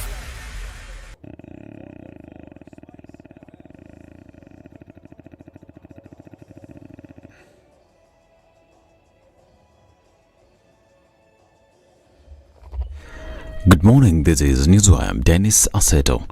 Deputy President Rigathi Gachagua has challenged the youth of Africa to take up leadership roles so that they can drive Africa's socio-economic development. The DP said the youth should be the drivers of Africa's march into the future. We want to tell our young people that the people of this continent, especially the elder population, is in your hands. You have what it takes to take this continent to the next level. And granted, age is on your side. You have the energy, you have the passion, you have the zeal, and most importantly, you have the brains that we need to turn around this continent. We want to urge the youth of Africa to take your rightful role and dictate the path of development in this continent that was in a derogatory manner referred many decades ago as a sleeping giant. He was speaking when he delivered a keynote address at the Youth Connect Africa Summit that is in Kigali, Rwanda. The annual event, which has attracted 9,000 youth to Kigali this year alone, will be hosted in Nairobi in 2023. Now, the Senate has approved the membership of 4 senators who will serve on the Speaker's panel. Those approved include Senators Hilary Sigei of Bomet, Veronica Duarte, nominated Senator Mohamed Haji of Garissa, and Catherine Muma, who is also nominated. The majority coalition in the House, Kenya Kwanza, has 2 members, with also the minority side, Azimio, producing 2 members. House Majority Leader Aaron Cheruiyot and his minority counterpart, Stewart Mazayo, supported the motion. Baringo Senator William Cheptumo also supported the constitution of the panel. Senator Sigei is the first panelist and will be chair as the House temporary speaker in the absence of the substantive speaker and deputy. Haji, Duarte and Muma will serve as the second, third and fourth panelists respectively. Lawmakers are now mulling the reinforcement of the National Constituency Development Fund by amending the Constitution to entrench the fund in the law. The bill, co-sponsored by Matungulu Member of Parliament Stephen Mule and his Gishugu counterpart Robert Geshimo, is pushing for the fund to be established in the Constitution to avert disruptions on technicalities of the law. In the Constitution Amendment Bill 2022, the MPs are also seeking to establish the National Government Affirmative Fund, Senate Oversight Fund, and Economic Stimulus and Empowerment Fund in the Constitution. The bill seeks to increase the allocation of the National Constituency Development Fund to 5% from the current 2.5% by amending the NGCDF Act of 2015. Now, 3 people have died while harvesting sand in Machakos County. The trio died after a deep excavation wall of a quarry they were harvesting sand collapsed at Kithathani village. Sub-County Police Commander Most Ndiwa said 2 of the victims died on the spot while the other on arrival at Machakos Level 5 Hospital. They were identified as Musyoki Nzilani, Mutinda Makau, while the third one was only known as Musau. Middle East countries recruiting agents have opposed the move to ban travels to the region. The agents say they're ready to work with the government in ensuring that domestic workers are protected. Till when tutakuwa kazi yetu ni kuzifunga hizi kazi? What about the agents ambao wameonkaa a lot of expenses kuhakikisha kwamba hii ndio kazi zao wanazifanya kuweza kujikimu kimaisha yao? Kwa hivyo kufunga ama kuweka total ban kama aliyopendekeza Secretary General wa KOTU Francis Atwoli is not a solution. Njia mojawapo ya kuweza kutatua haya matatizo, waturuhusu kama mawakala kuwa na deski yetu ndani ya airport. Tu wenyewe tutaweza kuangalia kila anayevuka kusafiri amevuka anasafiri kupitia wakala gani ambaye anatambulikana kisheria. Lakini kwa mara nyingine tunakuwa na shida tunapokuwa na brokers in between, kwa sababu brokers wale amechukua mtoto katika hali ya umaskini, anamleta anampeleka Saudia, anaenda kupata shida na kisha anapotea.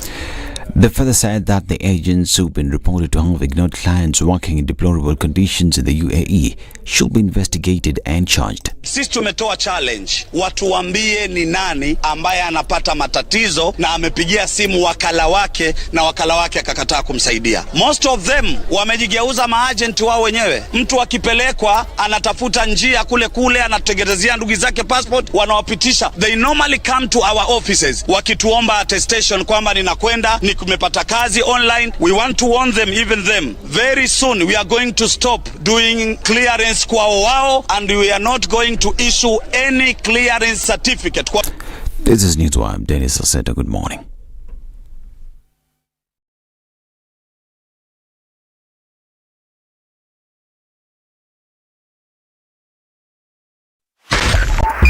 .5 Spice FM, Kisumu.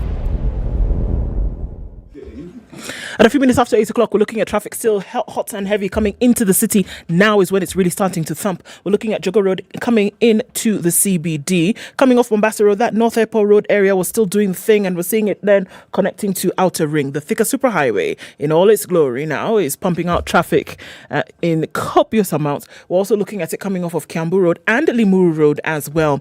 Waiaki is really busy then getting into the CBD, and we're likely to see it continuing to build up as we go along. Talk to us through the morning. Spice FM KE, we're trying to keep things moving this morning. Help us out here with what you see, and so that you won't get stuck anywhere, at least one focus of what's coming ahead.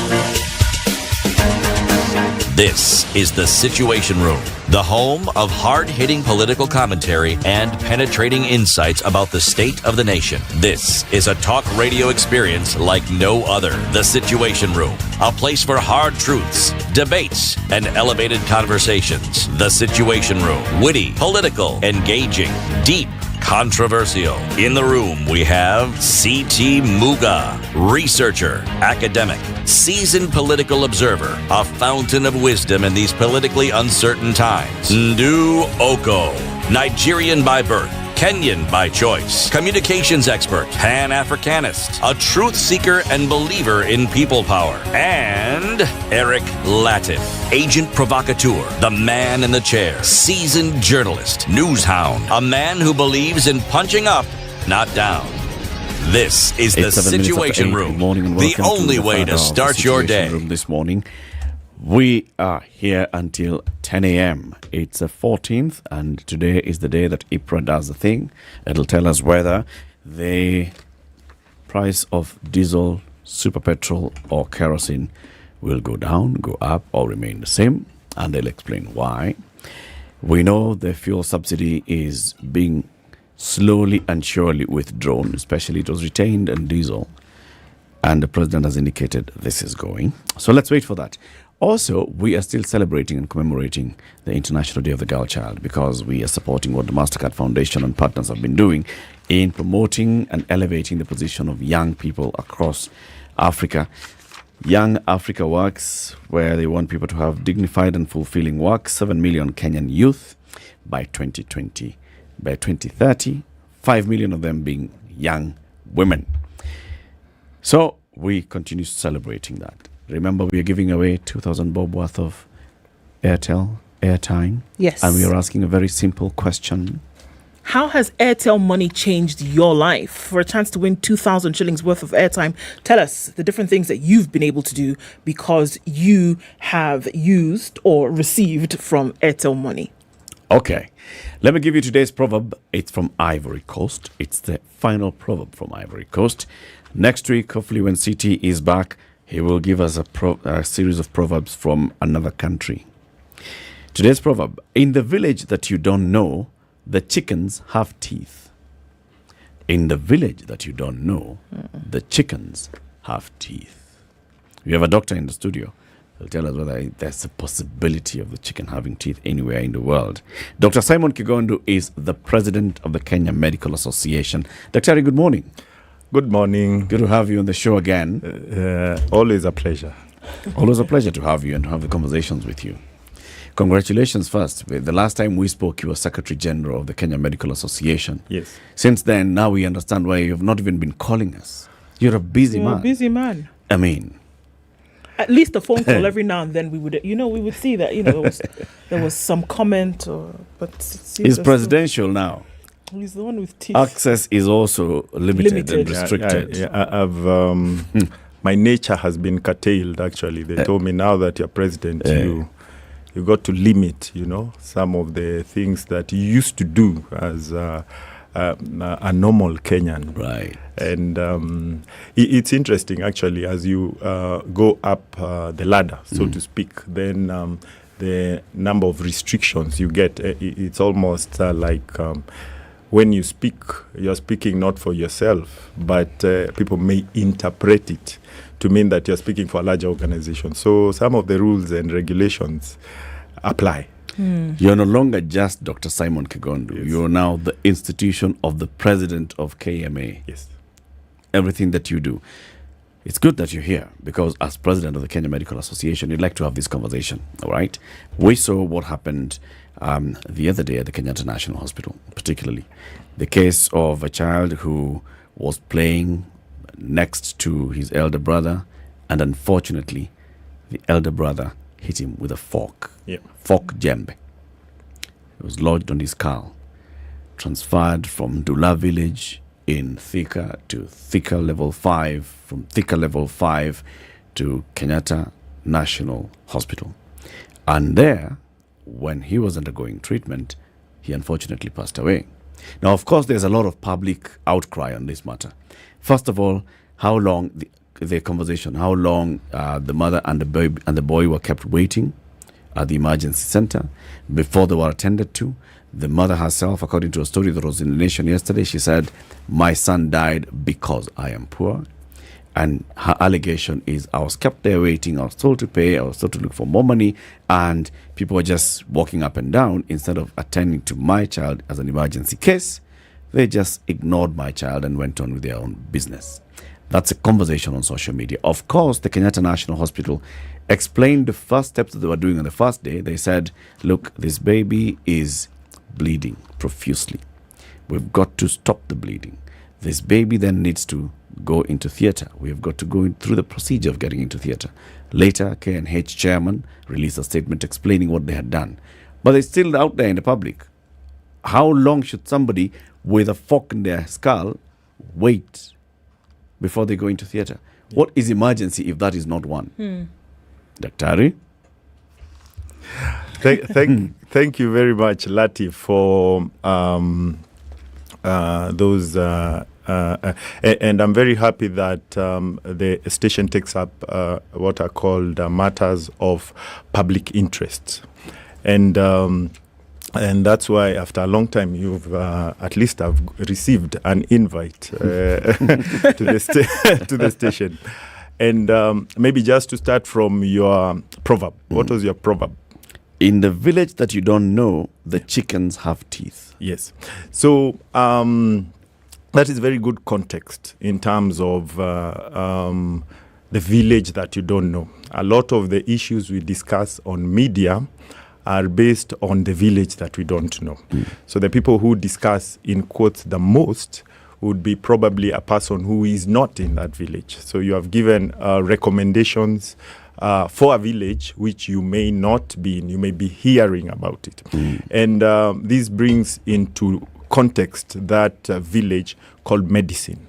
The village of Medicine is actually a village in which we live in, and one of the principles of the village is self-regulation. Okay. Self-regulation is an important aspect of any sort of profession, and especially in medicine, because it is easier for me, as for instance a gynecologist, to say that gynecologist A and B did A, B, C, D. Maybe this should have been better. Maybe they did better than we should. This the way. So if you have a second party commenting, and for instance, especially if someone is, how do you put it? No, a victim, not a victim, like you have lost someone. So you will be commenting from a point of view of the person with a loss. Yeah. Doesn't mean you are wrong. You see, so it is your point of view. So in this issue, we always say that all aspects are right. And going fast forward to that and then coming backwards to that, then it is important for us to actually have an audit of this particular and others, because this is not the only child who would probably raise an issue. But it is dramatic because you're seeing a young child with a fork, and you're having social media generating these over and over again. Yeah. You see, so it is not the only child, and it is very indicative of a bigger thing. And therefore, as a country, we need to contextualize that particular issue. That issue actually brings out a lot of issues, both as a society and as a health system. Okay. So not to particularly, I will come and give a few comments. Let's begin with this one so that we can contextualize everything based on what is present. Yeah. What's current in this particular case. So let's start with this the village. young man. Let's start with the village, and the young boy was playing with it's reported, we are not too sure, with the brother. So in terms of the context, we would have wanted this djembe not to enter the boy's head. Yeah. You get? Yeah. And that is the concept of what is called primary prevention. So what in this society and caused the boy to be playing with and the boy to hit, we don't know. It would be good to have what is called a verbal audit to find out what led to this reaction. But that would point again to parental guidance, raising boys, specifically testosterone and all. And it would point to safety in the home area and safety elsewhere, safety in the house, you see. So that means that if all these things were in place, then we would not eventually have needed the health care that was necessary. Now an emergency occurs whereby the boy gets a djembe in the head, and what is that?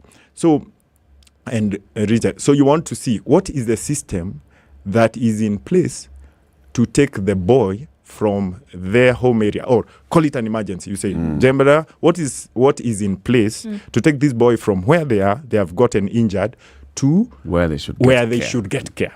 Yeah. So then you start addressing the referral system. I think that we have talked about a lot. Do we have a call? So Latif, if you fall here, what number do you call for an emergency to come? So I can safely tell you that, for instance, if you get a heart attack, you should be should be able to already know what to do as they're activating the emergency system, and you should be able to get you in hospital in, let's say, 10 minutes. You see, that in place? As who? The accompanying caregiver, or as a medical practitioner? No. Who should know? No. As first responder. No. I'm saying the first responder already, for instance, should know what to do. Okay. So in the bigger context, we need to address, does do know what to do if someone falls here and needs resuscitation? And then you ask yourself, if she doesn't know, then what should we put in place? And this, you see, we are thinking in the long term. And of course, there's all those trainings of first aid in school, basic life support. So the mother may not know what to do with that child. So the referral system, are there, you in the context, and just quickly to go back to the... You're losing us, Dr. No. Completely. How am I losing you? Because you're going into the future, you're going into the overall, you're going to the theory. Okay. Was there an ambulance available to take this boy? We start from that point. Was there an ambulance? There was none. Was there a road access? Was there a road access of this boy to get quickly to the hospital? In a case such as this one, yes. What is it that we know happened? So the boy, neighbors respond to cry of help. Neighbors take the child to a nearby clinic. The medic there looks and sees this is a case that requires level 4. Level 4. Yeah. Clinician plus neighbors transport the boy to Thika. Yeah. So we are saying that already is a failed system, meaning that there should have been a call-up system. The mother should have been able to say, my boy has ended up. Then there should be an ambulance that has come. There should be paramedics who are trained to resuscitate that boy. At that point. Okay. As it's called actually stabilizing, which goes back to the system. Why is this patient not being taken to theater quickly? Okay. There's a concept of stabilizing. You can actually kill a patient by taking them to theater without doing the basics. So it's taken. So the referral system, which we have always said should be in place and all. Then you go to the first point of call that the client, were they capable of both doing that resuscitation and the medic, the doctor actually took. He says this one is an emergency, so it's like yeye anajitolea kupeleka. You get what I mean? Why? He has knowledge that this one needs to get to the first case. But what system should have been in place? There should have been medics and paramedics. They're taken, which is good. It's kudos to the health worker for doing that. When they are taken to the next point of care, which is Thika level 5. So we say, but the stature of Thika level 5 is such that they should actually be able to handle that, because it is one of the 10 referral facilities in the country. And as we go up the referral ladder, and what is it? Thika level 5 should be having like 4 neurosurgeons, let's say, assuming this is case that requires neurosurgeon. And that now goes back to the stature of human resources for health. Do we have enough? And how is that system? In the hierarchy of our hospitals, we go level 6 is the topmost. Yes. Level 5 is the second. Yes. And the level 5 is equivalent to the former provincial general hospitals, right? Yeah. And Thika is a level 5 facility. Yeah. So what you're saying is Thika level 5 should have been able to deal with this particular case there. Yeah. If everything has happened, the boy has arrived, it's been brought by a medic, it's an emergency, they should be able to address the issue there. Yeah. And now this boy, when they reach Thika level 5, they were referred. So you need to do an audit and find out what are the factors that led to a referral of this boy as opposed to the boy being treated there. And there are many things. Having worked in a public health system, we can tell you, maybe there was an emergency cesarean section in theater, whereby, and the 10 other linings, and therefore there is no space. There's you get no what I mean? available theater space. There's no available theater space. Maybe there was no neurosurgeon. Then you now go into the human resources for health kind of corporate. Maybe there was no what? You get what I mean? So you address that and look for it. Now, then the patient is taken to Kenyatta National Hospital. So he's done that, and there is a report by KNH. We did ABCD. And so you need to assess and say, did eventually, what was the reason? And they gave reasons in terms of there was clotting, the brain tissue by the time is there is infection, so you need to stabilize. And medically, and hence your proverb, medically I would say yes.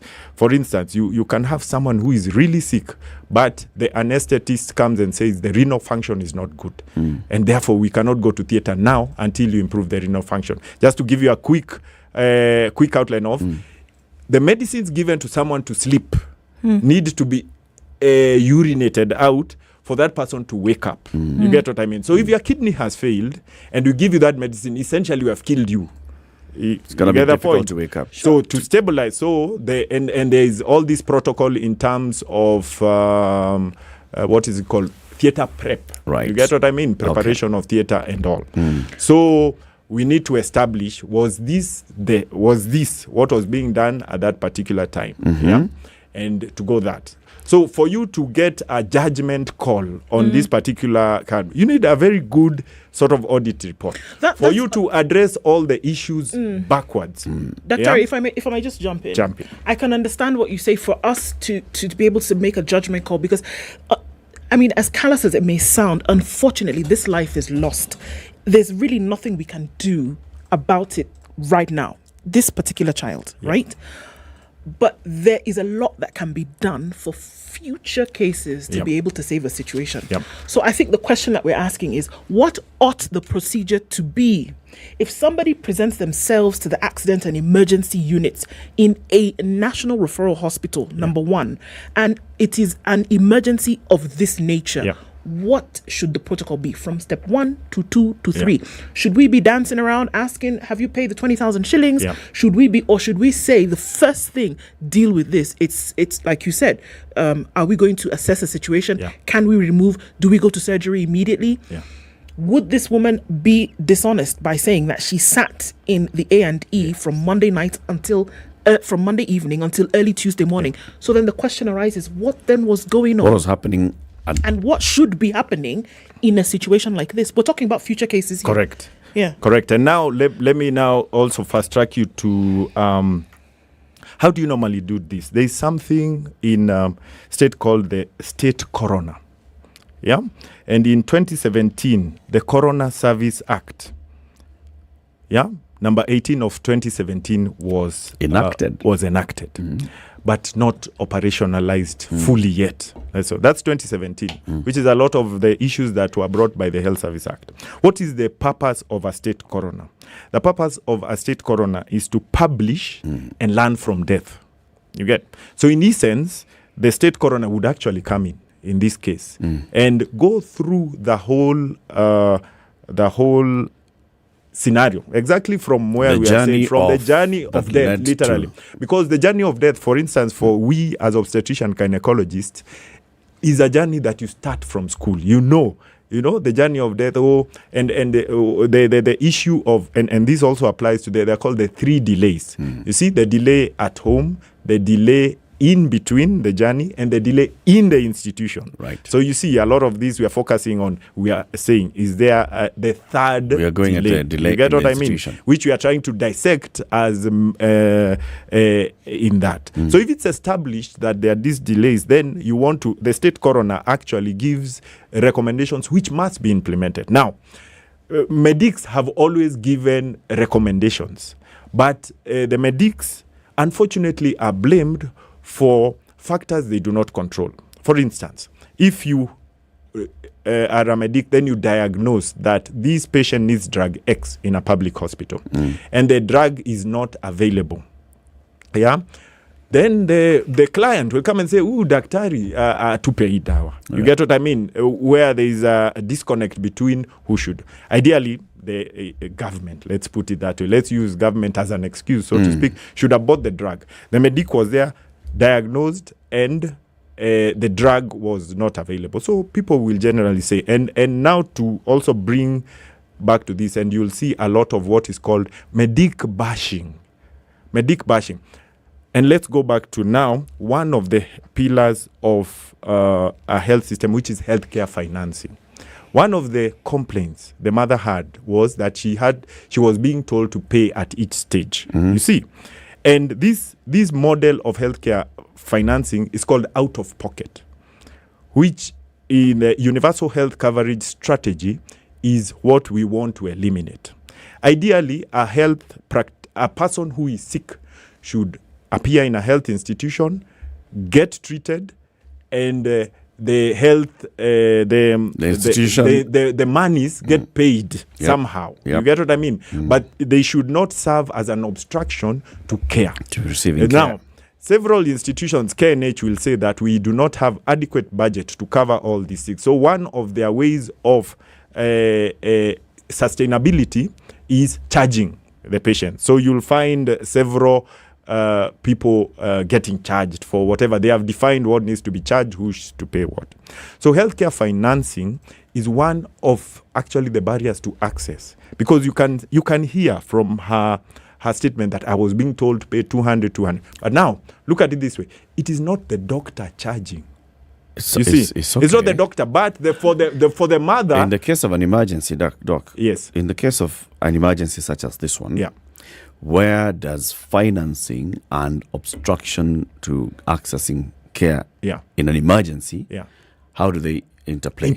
Because I see what you're saying. Yeah. You're saying that this particular case is one that then should make us have a conversation about how our healthcare system is organized and how it works, how it ought to and how it works. Now, I think it would be best if you use this to pick out examples and say, at Thika level 5, this child should have been treated and taken back home. Yeah.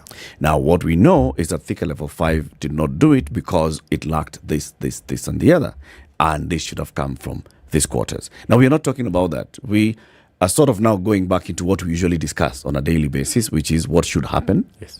And we are not putting it into the context of, because that did not happen, you see? Because this is it's a perfect opportunity, to put it bluntly, for medics to say, this is exactly what we talk about. Yeah. If the case here is that the medics were not negligent, if the case here is that the institution and management does not have a policy for negligence, if the case here is that if an emergency case such as this one arrives, we have an X turnaround time policy to address such an emergency, but then we are hampered by these other factors. Yeah. Those are the things that we should be hearing. Yes. We are not hearing that. We are not hearing that from the Kenya Medical Association.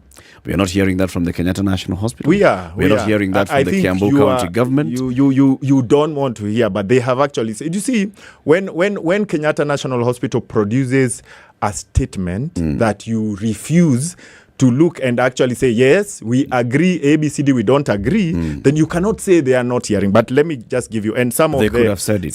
They actually said we just haven't. They actually said it now. So and one of the things, I like what you have asked, and one of the things, because obviously as the president, I actually asked about this particular case in Kenya. Sure you're and they told me, it's good you also educate, and they told me, they actually sent me, there is a service charter. There is a service charter for in various public hospitals. And if you Google and get the service charter for KNH, they actually give what should be done in case of an elective, what should be done in case of an emergency, and you can put them to task based on whatever case, not necessarily this particular case, on their service charter. They say if you come here, registration is 5 minutes. Was it 5 minutes? And if it wasn't, what was it? So one of the issues is that hospitals previously actually display their service charter on them. Now, in terms of health systems, we have always, let me now start with the usual story of a health service commission. And even before that, unconstitutional devolution of health. What we had said was that county governments are supposed to be in charge of primary public care. And the national level, we are supposed to be in charge of that curative care, hence the levels of hospitals. Yeah. That makes it for more efficiency, meaning that if you, for instance, have a health service commission, then you would be training and deploying neurosurgeons to Thika, to Isiolo. And this is a question I posed to the current president before he became the president, and hence our health service commission was put in the manifesto that a governor, it is not in the interest of a governor to train a neurosurgeon. Why? Because his training outlives the governor's time span. So I can't spend money where I will not look like I have gained. But if you have it at a national level and say, yes, we figure that we are seeing more injuries of requiring neurosurgeon, then a nationalized system would actually do that and post. Let's take a break, Doctor. Let's take a break so we can then again restructure the conversation. 27 to 9, this is a Situation Room. Dr. Simon Kegondu is the president of the Kenya Medical Association. He's here with us because you're raising the question, the deadly cost of hospital wait times. Could the case at KNH this week have been prevented and avoided. What is it that, of course, patients will die in cases, but doctors will work very hard to avoid a death.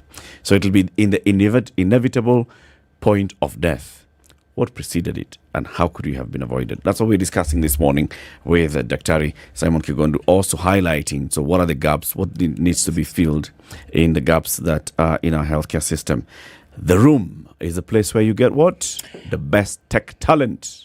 Already available for you because they've gone through the process of saying, all right, people who have gone through training then can be in the room, and you as a recruiter can come into the room and not have to go through the rigors of finding 9,000 applications. But they're people that you can be sure have been vetted, they've been vouched for, and all you have to do is make a selection. Indeed. Go to theroom.com, and people who are there are people who've been trained through ALX. They have gone through some proper technical training, and then they've also been vetted. So you'll get the best talent. 26 minutes to 9.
Sunny conditions, we're still looking at those in Nairobi. They will go to highs today of 25 and lows of 17, partly sunny conditions through the day. All right, let's look into Nakuru, where it's sunny at 16, highs of 25 and lows of 13. Mostly cloudy conditions at 17 in Nyeri, highs of 26 and lows of 13. Eldoret is mostly cloudy today at 17, highs of 24, and 25 is what it is in Mombasa. Chilly, rainy in some parts, highs of 29, highs of 29 in a rainy parts of Malindi at 26. It's 23 and sunny in Kisumu, highs of 29, and we'll see highs of 28 in Kakamega, where it's mostly sunny at 24. 21 degrees and sunny conditions in Kampala, highs of 27 and lows of 17, and Dar es Salaam is mostly sunny at 23, highs of 30. 19 and sunny in Johannesburg, highs of 29 and lows of 17, and it's mostly clear at 24. In Lagos, highs of 30, and we'll see highs of 32 in a mostly sunny Kinshasa at 23.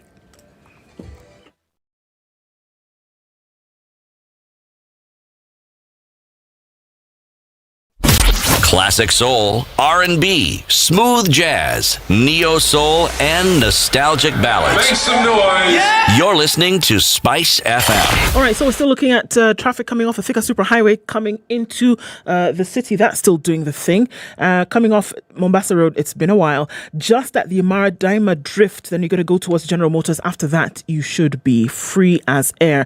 Lunga Lunga is spilling over to Likoni, and that's going to touch on the Likoni interchange, touching on the southern bypass this morning. Not looking too bad on Jogo Road, but you'll get up to Landis and you'll have a bit of a hold up of traffic right there at that junction going towards Kamkunji. Much better on the Thika Superhighway, just past Surveys, where we see traffic now. Looks like it's going to be an easy Friday morning. We'll keep an eye on things. Let us know what's going on where you are. SpiceFM KE on Twitter.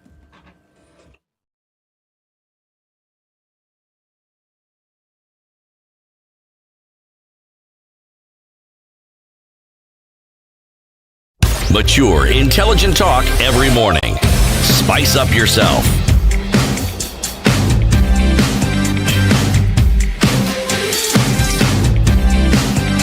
Mornings done right. 94.4 Spice FM, Nairobi. The conversation continues with Dr. Simon Kigondu, the president of the Kenya Medical Association, on what we need to see in hospital. We're taking the case of this boy who died recently at the KNH. It happened that he was playing. It was reported that he was playing with his brother at home. The brother, unfortunately, struck him with a fork. Fork got stuck in his head. Neighbors responded to the cries and they took the child to a nearby clinic. The medic at the clinic looked at the case and determined it to be an emergency case which he could not handle there, needed a proper facility. So medic plus neighbor plus mother took the child to Thika Level 5 hospital. Upon arrival, the Thika Level 5 hospital saw that it needed further referral upwards to a Level 6 facility, that is Kenyatta National Hospital.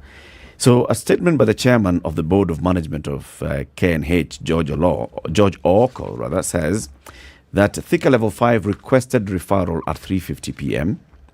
The patient arrived at Kenyatta National Hospital at 6:30 p.m., but the circumstances and timing of the injury remained unclear. He was received at the Accident and Emergency Department, and a team which included the consultant neurosurgeons immediately commenced treatment and investigations to determine the safest management approach.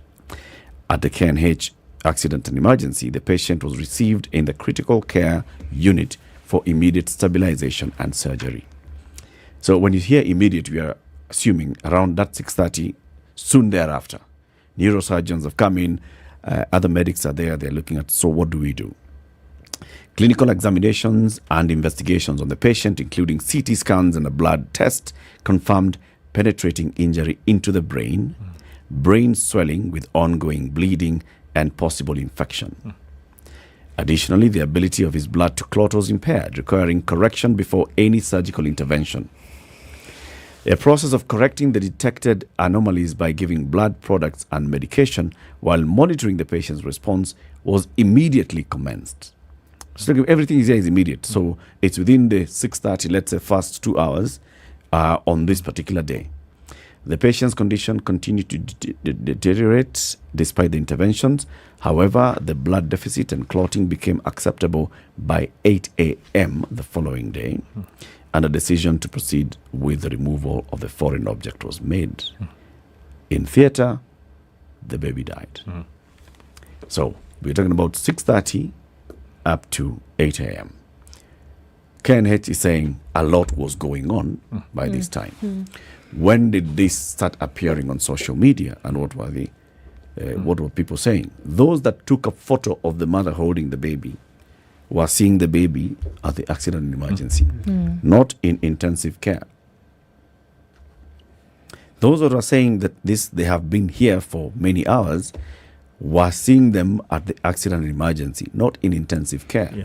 So what was it that was happening then? Should it have been happening the way it was happening? Right, because they didn't, and this is the thing, because they didn't say she told us she was sitting there. They said we saw her sitting there. Yeah. So again, as I said, it's a very good thing. You need to normally in medicine we do audits and say, would we have done anything different here, or would we have done the same? Because sometimes we are the same thing. Now, of note, now from the statement of KNH, and it's a very informative statement.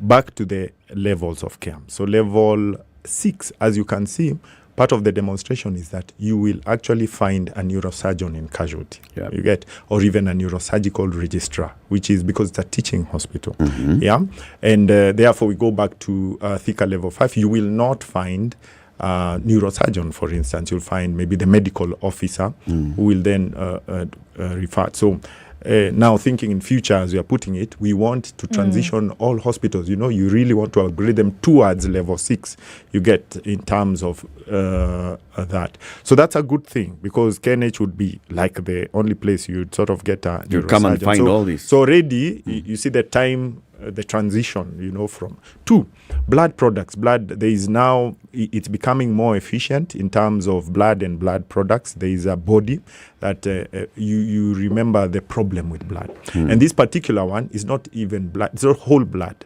You need to have blood that has clotting factors. So that is fresh blood. It's some form of technology of fresh frozen blood. So that already even is access to that. Then when you have to transfuse someone, you don't do it pap. you get, in terms of reaction.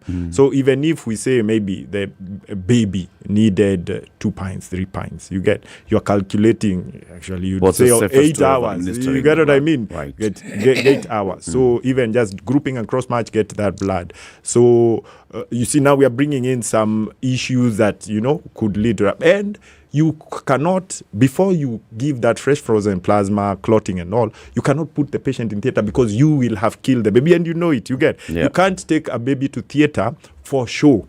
You can't take a baby just because people want to see you taking to theater. And this is the quality approach which we need to adopt. And this is what we were saying sometimes. When the public sector goes on strike, then the mortality may decrease. You may assume that it goes up, but it may decrease. Why? If there is a deficiency in that public sector, or for instance, a drug that is not there, you'll come, we diagnose you, you have malaria. You are in hospital. Your measure is that you are in hospital. But if the drug to treat that is not there, brought a deficiency brought by someone else, then that quality of care can only be assessed when you do some form of audit. So, for instance, if these services are withdrawn in a labor industrial action, then this particular person will actually go to a facility where this medication is available, and they will sort of leave. So that is an important aspect. People need to know that, even going to theater. And something called sepsis, infection. Sepsis is a very dangerous thing, and it needs to be handled pre-operatively very well. It's all well and good, Daktari, and I think when people go to hospital, you entrust yourself to the medical professional and the professionals in the facility. But at the same time, I think you cannot discount the importance and the place of communication. Yes. And the place of handling. So when they arrive here, as the neurosurgeon and the others are looking at what we need to do to address this, is there somebody who is looking at the mother? Because the mother is also in a state. And the people who have accompanied them. Do they understand that we need to take care of this child? Just give us some time.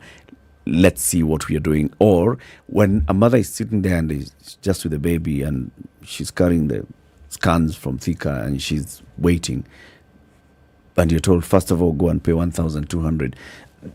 Is there that feeling of explaining, look, let's take the baby as we deal with you dealing with 1,200 or whatever amount of money you need to pay, but we're already dealing with the patient. As you're waiting overnight, do you feel a sense of confidence that there's somebody who is taking care of my patient? Is there sufficient explanation that needs to be happening at some level? Yeah. With this is what we're doing, this, don't worry, we're handling it. Yeah. And the patient is in the best hands possible. Okay. That did not happen, it doesn't mean it didn't happen. You see, we are talking from a point of view of the assumption that that said, we are speaking from a different village. But that said, that is the system that is supposed to be interrogated in a health facility that you go to. Yeah, one of the challenges that you face when being attended to in, for instance, a public facility is one, the numbers, the sheer numbers of casualties, and the sheer numbers of casualties who are having similar or even worse conditions. That's true. I think you recall some, a journalist, I can't remember who it was. Professor staying in. So you're having many people with similar conditions. Two, you may be having a shortage of staff. So now, so you have the medics attending that you have. So who is this who has been employed specifically in a public institution to do what you are saying, to come, identify. So it might be the same triage nurse who is supposed to be resuscitating that particular person. So you need to address that. Is there someone specifically designed for that triage? And three, infrastructure. Is there, even as you're saying, let's move this patient to another place? Are all the places in casualty full? You get at the time of COVID, for instance, ICU was so full that they created ICU in casualty, meaning that you come even before you go to ICU, and even that casualty one was full. So that situation now, this client who comes and is unfortunate enough to be the 14th person of a 13-bed ICU, their perception will not be the same as the one who is actually receiving service. Okay, so we need to address some of these issues, and some of these items are things that you need to address. But that said, your quality of service needs to be measured by those exact things that you are saying. When I was there, did someone explain to me? And even when you're doing an audit, the same people should be addressing and putting it out there, because eventually we want to ask KNH, yes, or any other institution, especially the public ones, that you are saying maybe we have shortage of staff. Which document can we refer to say that you had assessed and said, from what we are seeing, the number of staff we have are little? And there are documents out there, and you will hear a lot of people asking, now, why is the governor forming a task force? Yet he can just unearth all the documents already done. For instance, a lot of work was done, for instance, at Pumwani. You get addressing some of those shortages. Why don't you just extract that document and implement it? But occasionally, the task force do bring out one or two things. But that, So going by that, I think the lesson from this particular child is we need to strengthen our health systems at all levels. And the various building blocks of the health system range from the community, which, again, is a conversation we like not discussing, whereby we devolved primary preventive health care and put it at national level, the curative level.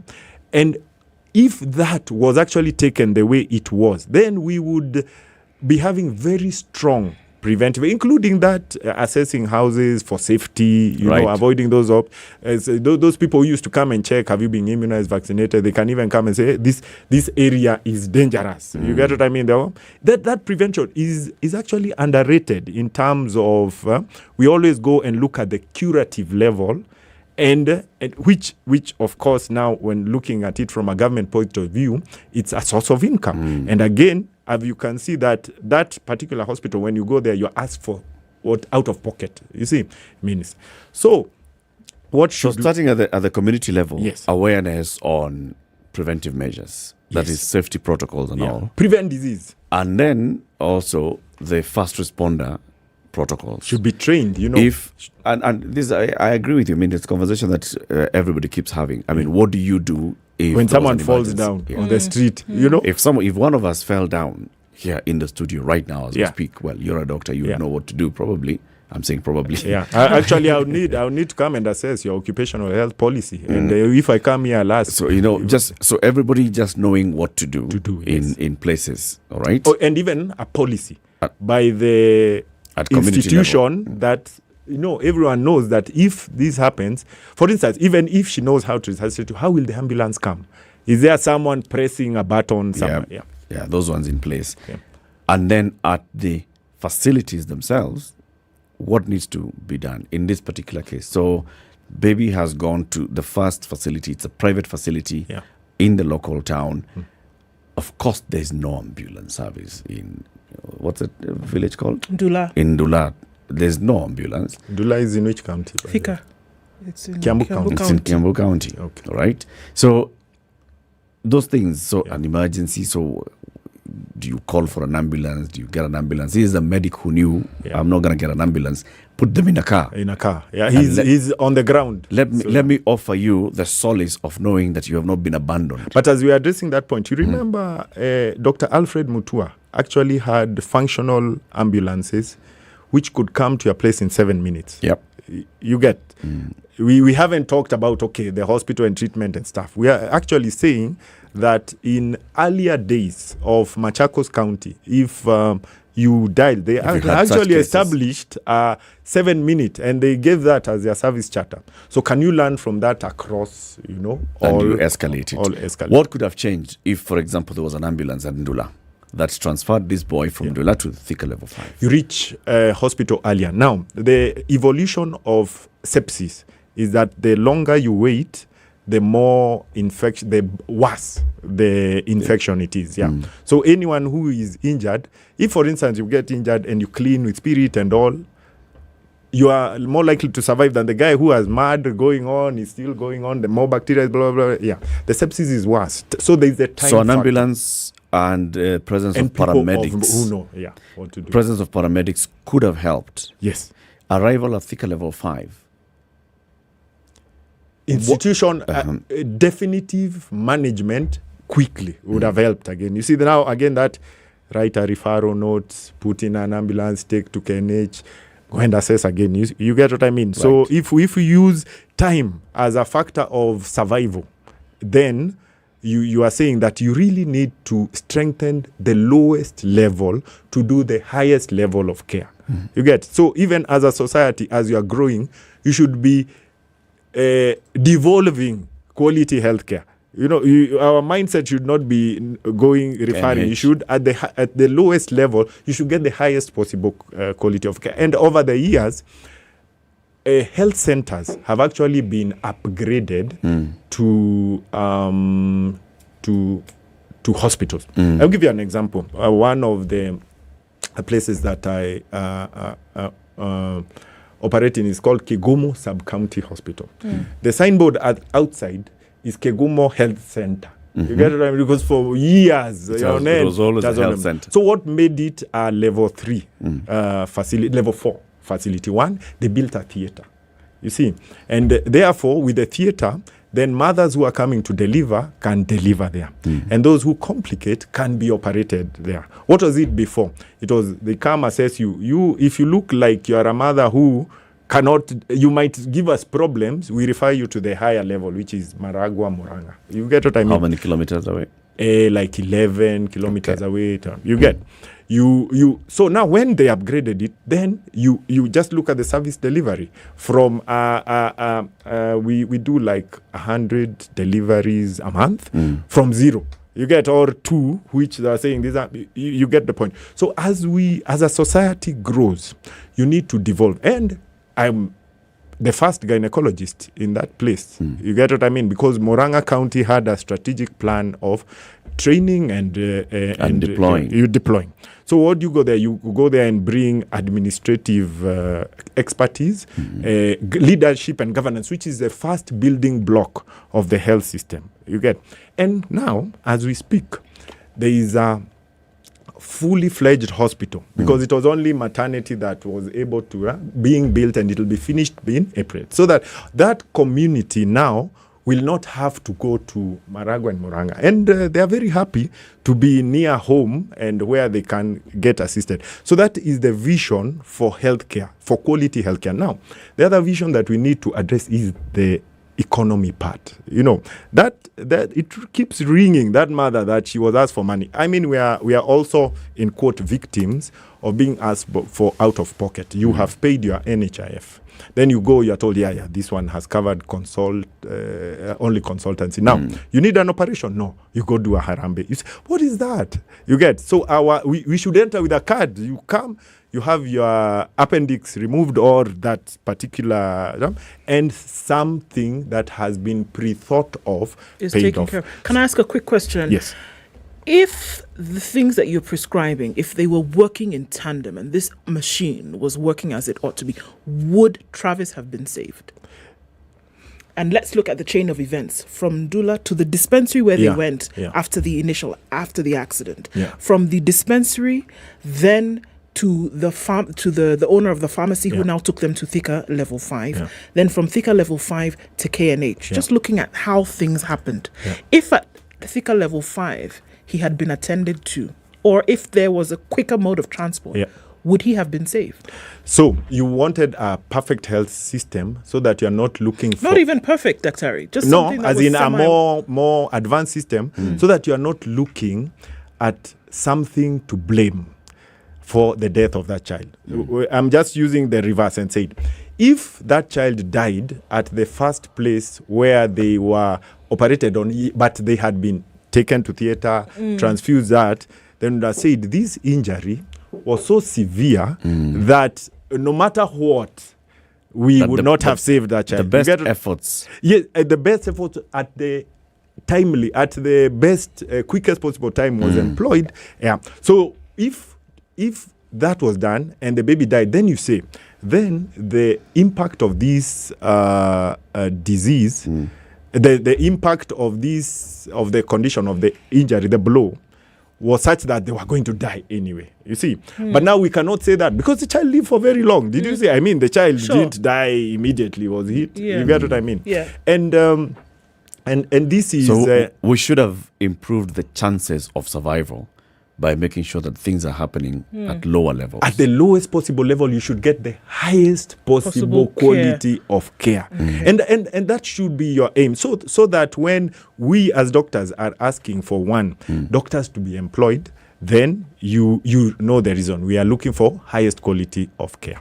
Martin Jogona is asking, how many more of these cases do we have to hear about before we start hearing what doctors have been telling us for so long? The system is broken, but doctors are expected to perform miracles. So what of importance is delinking the doctor, who is always blamed, from the system. The system. And that was one of the conclusions. Please tell those people, it's not the doctor. The doctors actually, so at each point, that boy was seen by 10 doctors. Yeah. You get at various levels, starting from the first child, you see. But now, I mean, yeah. Then secondly, we failed. also, we needed to address the media. Please stop doctor bashing. We are seeing a trend of articles directed at doctors which are false. And please stop, ask us, call us, and we will discuss issues like that. And then Thank you, Mr. President. Yeah, the mental health of health practitioners also needs to be looked at. Asante, it's enough. Dr. Simon Kyogondu is the president of the Kenya Medical Association. He's been here with us. In the next hour, we continue conversations with doctors, this time Pharmaceutical Association. Good morning, 9 a.m. Spice up your life.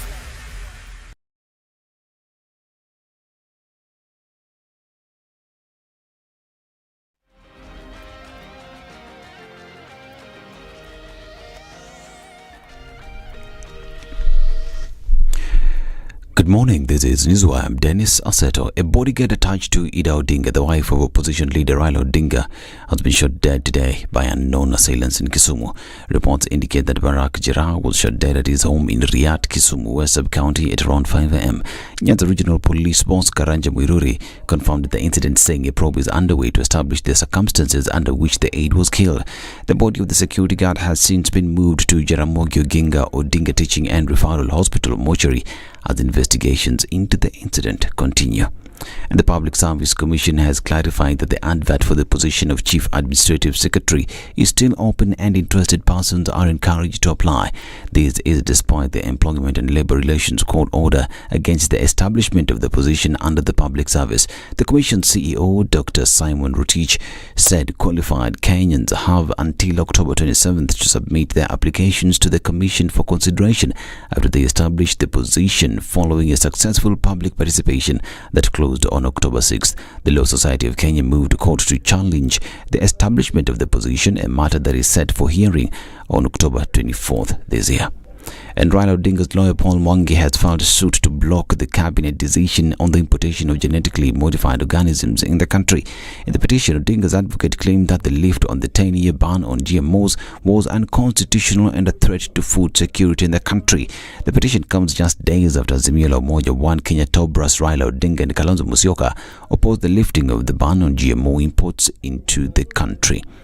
And the Kenya Medical Supplies Authority, KEMSA, has cited stakeholder engagement, political support and goodwill as the critical ingredients for meaningful organizational reforms to accelerate supply chain reforms for health commodities in the public sector.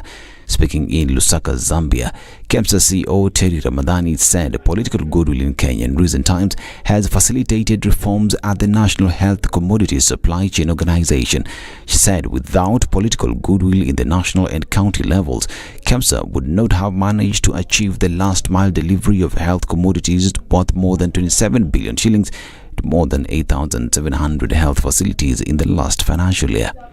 And workers at Mumias Sugar Company are protesting delays in payment of salaries, even as they accuse Standard Group, Ugandan firm, at the center of a protracted legal dispute over hiring foreigners. The workers who staged demonstration said they have not been paid for months, despite the Uganda-based company purporting to take over operations at the sugar miller. The workers also accused Standard Group of reneging on the commitment to retain all staffers after taking over the operations at the sugar miller as per an agreement signed in December 2021. And Ugandan President Yoweri Museveni's son Muhoozi Kainerugaba has asked President William Ruto to forgive him following his Kenya invasion tweets that elicited huge public outcry. Taken to his social handle, they stated that I quote, "I have never had a problem with Afande Ruto. If I made a mistake anywhere, I ask him to forgive me as his young brother. And God bless East Africa." Kainerugaba has issued a statement claiming that he and the Ugandan army would take control of Kenya's capital, Nairobi, in less than 2 weeks. He had gone on to ask where people would want him to reside in Nairobi once the Ugandan army takes over Kenya's seat of power. Though some leaders have treated Muhoozi's threats seriously, Kenyans on Twitter have responded in a hilarious and sarcastic manner, suggesting that the Ugandan army is no match to Kenya's modernized military. Uganda had also distanced itself from sentiments expressed by Yoweri Museveni's son Muhoozi Kainerugaba on Kenya's invasion that has elicited sharp reaction. The Foreign Affairs Ministry clarified that Uganda does not in any way conduct its official or formal businesses on the social media. And cryptocurrency firm Mara has announced the appointment of Pauline Sitei as Vice President of People and Culture. The Pan-African Digital Finance Ecosystem says the new VP will be responsible for laying the foundations and structure for the people and culture on the ecosystem. Sitei joins Mara from McKinsey, a global consulting firm, where she served as head of human resources for Africa. She previously worked at IBM, a technology company, where she served as global learning lead. And Russian Security Council now says that if Ukraine is admitted into the US-led NATO military alliance, then the conflict in Ukraine would be guaranteed to escalate into World War III, just hours after Russian President Vladimir Putin formally proclaimed the annexation of up to 18% of Ukraine on September 30th. President Volodymyr Zelensky announced a surprise bid to fast-track membership of NATO. This is Newswire. I'm Dennis Asseto. Good morning.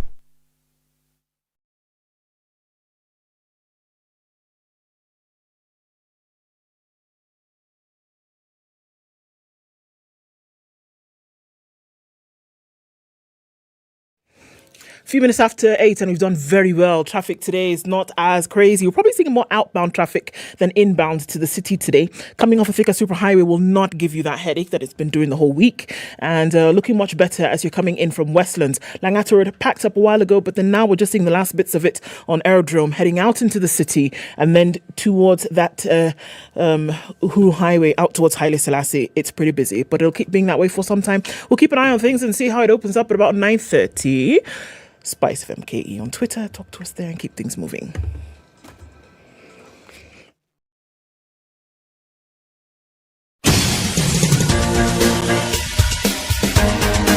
This is The Situation Room, the home of hard-hitting political commentary and penetrating insights about the state of the nation. This is a talk radio experience like no other. The Situation Room, a place for hard truths, debates, and elevated conversations. The Situation Room, witty, political, engaging, deep, controversial. In the room, we have C.T. Muga, researcher, academic, seasoned political observer, a fountain of wisdom in these politically uncertain times. Ndu Oko, Nigerian by birth, Kenyan by choice, communications expert, Pan-Africanist, a truth seeker and believer in people power, and Eric Latif, agent provocateur, the man in the chair, seasoned journalist, news hound, a man who believes in punching up, not down.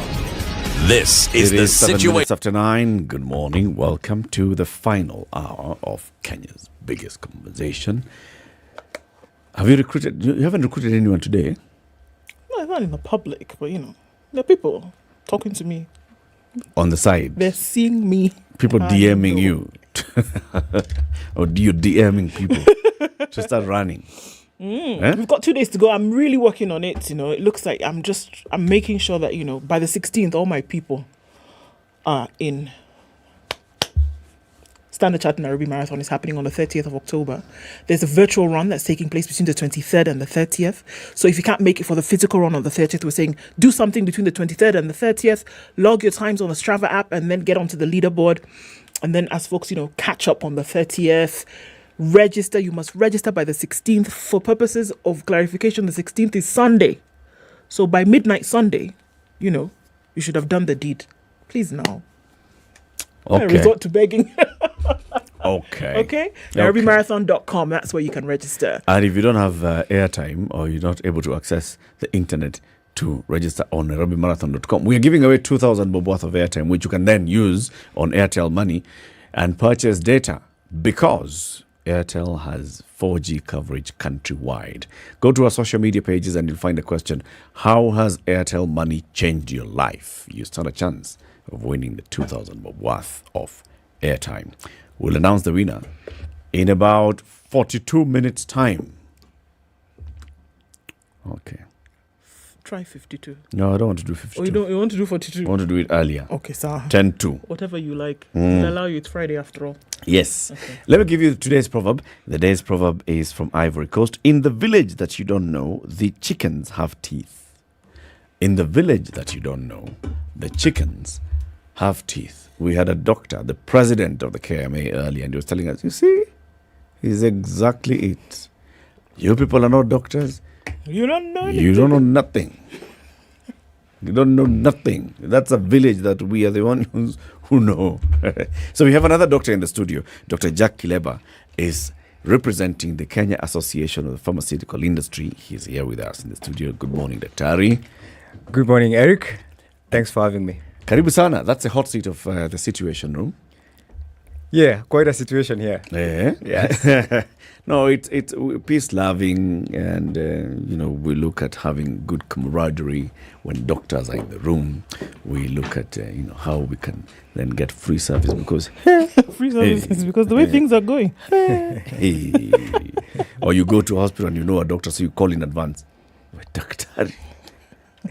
I'm coming to your joint. Ninaletwa kwako. Good to have you on the show. Let's start with the Kenya Association of Pharmaceutical Industry. What's that? Yeah, thank you, Eric. So the Kenya Association of Pharmaceutical Industry is an association of like-minded manufacturers and distributors of medicines who have come together for a common purpose to serve the people of Kenya in various ways. These ways include manufacturing of medicines, distributing them, and ensuring that they are available for everyone who needs them. Yeah, so this is an organization that looks at Kenya as a whole with the sole purpose of providing medicines to the citizens. So it's the manufacturers and the distributors? Yes. Okay. Does it have other membership from now, the practitioners, those that dispense the medicine? Yeah, so those who dispense and use the medicine as well as the patients are key partners or key stakeholders to this association. So we work very, very closely because our goal is the same, serving the patient. So we find lots of touch points that you have commonalities. And for that reason, and I'll be telling you later how we are collaborating, and we want to take this collaboration further because our purpose is the same. Okay. Big Pharma has been accused all over the world that Big Pharma, you are the ones who know what you are. You do a lot of work in research and development of various drugs. But then also Big Pharma has been accused of taking advantage of patients in very many instances. Let's just deal with the negatives out of the way first so we can then move. Yeah, Eric, I've seen that also in the media once in a while. But I think Pharma was vindicated during COVID-19 because they came in to produce vaccines within record time. They were able to demonstrate what they do every single day. It was able to be demonstrated the kind of effort that goes into this, how costly these processes are. So in a way that has been vindicated to an extent, but there have been also bad players in some part of the world, one time or another. And these things are expected in every industry. Once in a while, you'll have bad apples. But I want to say, really, if you look at it in the broader context, farmers contributed significantly, even to human development and ensuring that people live healthier, longer lives, and really the advancement in terms of even life expectancy that you've seen is due to the advancement in medicine, which pharma is really part of course, together with other stakeholders, including doctors and nurses and everyone else. Okay, so how does that play out here? I mean, on the local market now, seeing that, there are many conversations currently going on in terms of, medicines coming from big pharma, then being pushed on the local market. There are those other, organizations who are making medicine that people can also partake of when we come to the originals versus generic. Those conversations are playing out on the local scene as well. Is it possible to have a balance between the two? Is it recommended? Because then it does seem as though there is a huge influence that then is played by Big Pharma on the local scene, whereby people can still benefit from generic medicine, for example.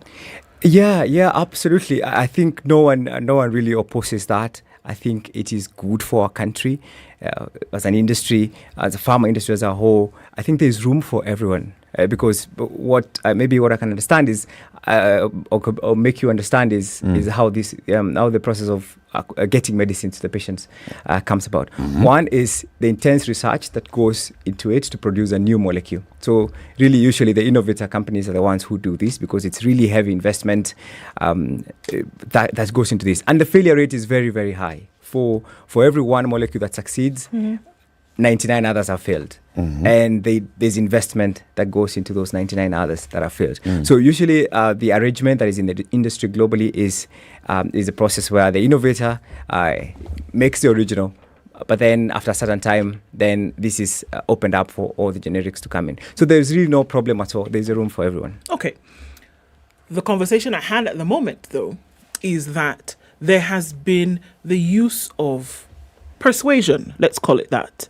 Persuasion for medical practitioners to use particular medications or pharmaceutical interventions in their practice or in public hospital, private practice, and they come as gifts to practitioners such as yourselves in many shapes and form.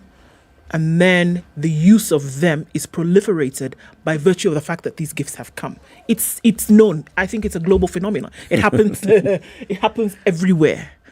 But now there's a certain type of antibiotic that you're most likely going to be. Yes. Or when we find that there is a trend that if you've taken your child, for example, to hospital in the last 3 months, you will find that it is a particular drug that is being used, or there is a particular painkiller that is being used, or suddenly there's a new medicine on the market that when people are going into hospital, it's being used. It would then lend to this phenomenon that medical practitioners are being persuaded, I don't want to use the word bribed, to use these medications, and it comes in the form of gifting. Has that been the case? Yeah, I will address that in different ways. So I think one is to clarify the position of the Kenya Association of Pharmaceutical Industries is that we do not offer any gifts to practitioners. In fact, most practitioners don't even want them because there's a conversation of, ethical promotion. So the position of CAPI is that, and for all the CAPI members, we have about 30 member companies. And for all these companies, the position is that this does not happen. However, it happens, as you're saying. It's correct. It happens in the, in the marketplace. And these are some of the practices that really shouldn't happen. For sure, the decision to prescribe or to recommend is that of the physician, or the nurse, or the clinic officer seeing you. They are professionals. They need to act in your best interest. Well, whereas just like all the other industries, promotion is part of the industry. Marketing promotion is really something that happens in all the industries, and the industry of pharma is not exempt from this. But then we're saying even if the promotion needs to take place, or rather inform people that you have these kind of offerings or products, then healthcare is a unique industry, and we need to have some boundaries beyond which we cannot go. And one of them is the aspect of gifts and any other kind of influence that is not accepted. So there's a legal regime, Doctor, isn't there, that controls marketing of medical product, especially drugs? right? So that's why we don't see. There's some types of medication that's available over the counter. Then we see advertisements for such on billboards and print and media and electronic media. But then there's some medication that you will not see being advertised. Same way we don't see doctors advertising their services. You know, we don't see Dr. So-and-so, come, I'm the best neurosurgeon in the country. There are regulations against that, aren't there? They are there. Yes, the law is clear. And what are the details of those regulations and the law? Yeah, a good question. So medicines are classified in different categories. There are the over-the-counter medicines, for instance, multivitamins and some others. Yes, and that are out of over-the-counter. So those ones, the market is liberated in a way that you can advertise to the general public. But there are prescription medicine that you cannot advertise really to the public, but you can promote to the physicians, meaning educating them and letting them know what is the difference between this and the other one. What is a specific letter of that law that talks about, okay, do not advertise to the general public, but you can communicate to the physician? This communication to the physician, does it leave a backdoor for advertisements in a different way? Yeah, and that is some of the doors that we, as CAPI, or Kenya Association of Pharmaceutical Industry, want to close. Certain doors. As you know, the law prescribes the minimum standards, but then ethics usually is above that, because doing what is ethical is doing really beyond what the law says, because you're doing what is good and what is the right thing to do. And we've taken the route of self-regulation as an industry, whereby we've put the stakeholders together and said, hey, we need to check on each other. We need to have an ethical standard. And I'm happy to let you know that since 2019, CAPI has a code of ethics that all the member companies have to adhere to. And this code of ethics describes the relationship between the industry and the patients, between the industry and the physicians, between the industry and the government, between the industry and even the general public. So there is a standard of practice that we require of members, and it's really a high bar, honestly, because we're only second to South Africa to have launched this kind of code, and we are gaining traction because we want to extend this now to the entire healthcare stakeholder community, because we are planning to have a framework where we involve now many other stakeholders in the industry to also come and together and say, yes, there is an ethical standard we need to maintain. It is above what even the law prescribes, but we feel this special industry in the sense that we deal with lives every single day, and there is a level of ethical standard expected of us. Okay, can we take a few steps back? That there was even if there are these ethics and the standards through which then folks are going to be governed, right? There was the initial situation whereby it was felt that if you actually did approach people with this gifting, that they would be accepting of it, and then by virtue of that would then push it on the market. What do you think gave rise to that? Because it seems to be it should be a very cut and dry thing. Your medicine works, we go. But are we then looking at competition at a higher level that would then force local practitioners in the medical field then to be ready to take this in order to push a brand? Yeah, and it's really the principles of marketing, whereby gifts can be used as a method of promotion. So I think when you speak to marketers, this is quite a standard practice in many sectors, really. Yeah, so I would say that is what pushed that initially, but also industries do learn with time, and that learnings have come, and people feel that that is not the road they want to walk. That is not ethical conduct that we want to practice. But what's wrong with it? I'm sorry, I mean, play the devil's advocate for a moment. What exactly is wrong with it? Yeah, if I want you to subscribe to SpiceFM and I come to your office and I give you a T-shirt and a pen and things like this, I'm just telling you, well, here's a little bit of something for you to remember me by, so that when you do touch that dial, it's going to go to 94.4. Do you get what I mean? I'm just looking for top of mind awareness. Exactly. So that I'm in your foresight. Yeah, and there's nothing. Is there anything wrong with that? Nothing wrong with that if it is SpiceFM. Nothing wrong with that if you're selling candy or sweets, right? But this is medicines, and this is an industry that you cannot look in the same light because you're touching patient lives every single day. Your decision that you make affects so many people. So we wouldn't really walk that direction when it comes to healthcare. The same way doctors don't advertise on TV to say, I'm the best doctor. Continuing the same devil's advocate line that Ndu has taken. Daktari, I am a pharmaceutical practitioner. I have spent years of research looking for that one molecule. 99 have flopped. I got this one. All right. I have gone through the process of getting it registered and recognized. I've been allowed to take it to the market. Overall, I'm not allowed to go and tell every Tom, Dick, and Harry that I have a new molecule and it cures you for this and the other. But I know that my stakeholder, the person that needs to know that this thing exists, is a physician.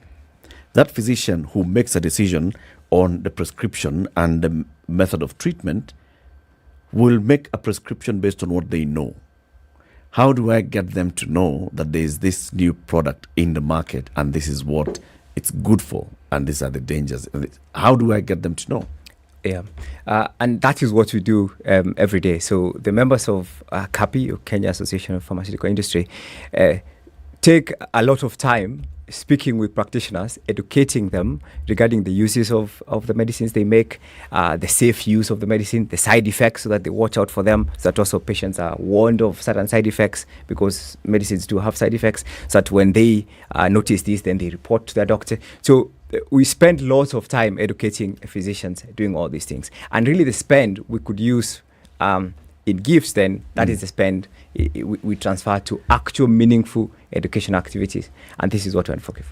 But then that's again. So I will not give you a gift, but I will sponsor you for a conference in Malindi or in Mar-a-Lago for a whole week, where you're playing golf in the morning and then in the afternoon, or vice versa. We're sitting in this conference and I'm telling you about this medicine and what I went through to produce it, and these are the active ingredients and this is how you can use it, and then thereafter we go for a party. Is that where do you draw the ethics there? Someone can say, I mean, these guys took us to Mar-a-Lago, these other guys took us to Naivasha.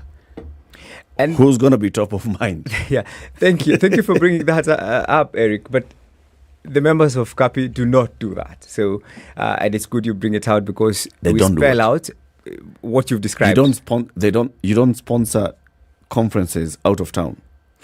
In locations that you mentioned. So, what's other locations? Okay. Yeah, because locations also matter. Okay. Yeah, and in our ethical code, we look at on the issue of education for practitioners or sponsorship to attend conferences. That is perfectly okay to do that. But then locations also matter. The kind of hospitality offered matters.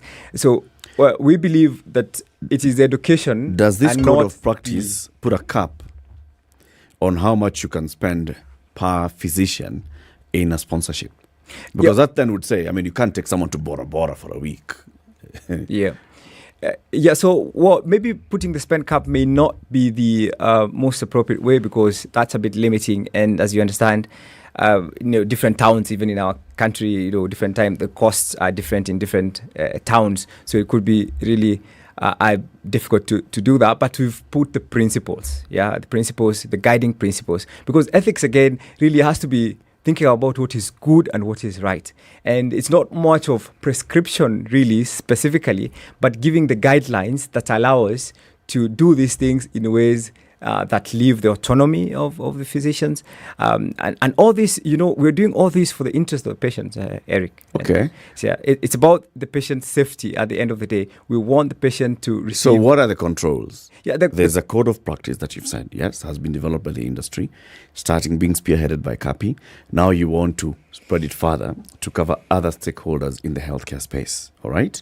And you're saying this code ensures the safety of the patient in the very end of it. So what are these caps? What are these limitations? Because if there are no limitations, then it's just paper. Yeah. So there are limitations and there are clear limitations. So for instance, I mentioned the industry or members of CAPI do not offer gifts, as I said, to any of the practitioners.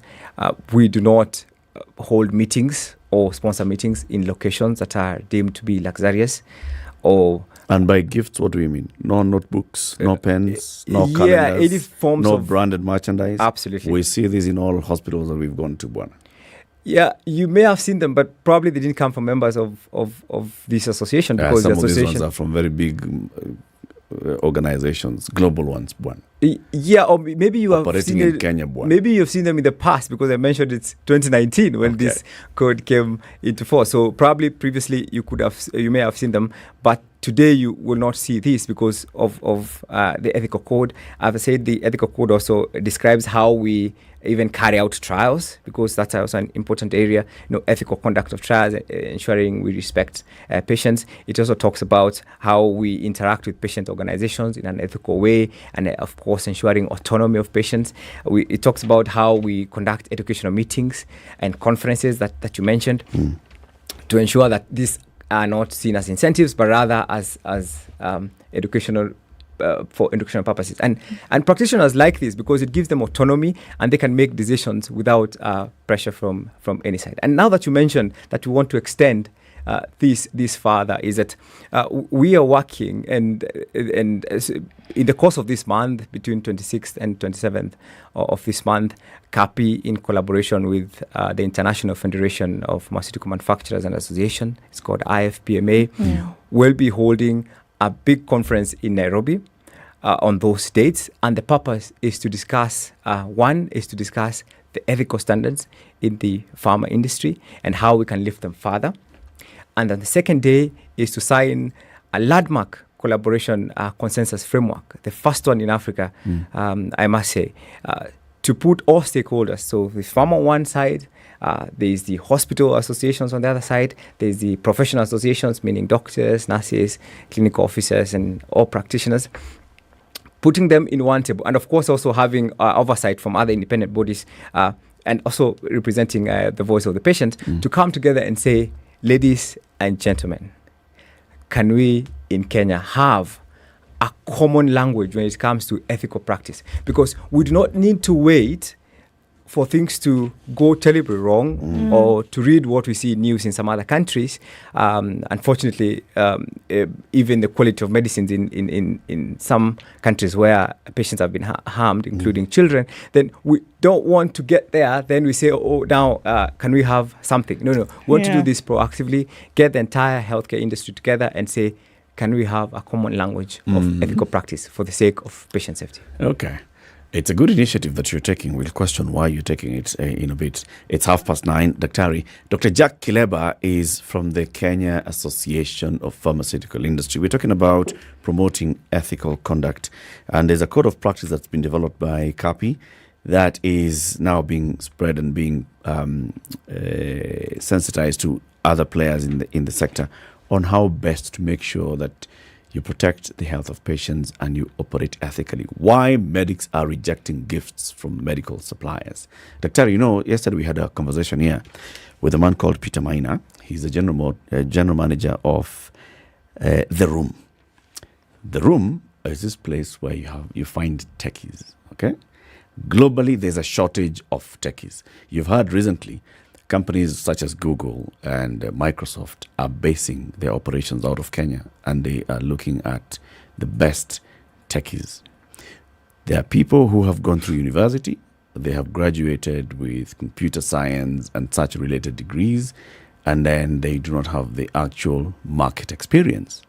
Now, through the Africa Leadership Academy, there is ALX, which is an online learning platform. They encourage anyone, even you, Daktari. You want to know coding. I mean, everybody ought to know a little bit of coding. A little bit of coding, okay?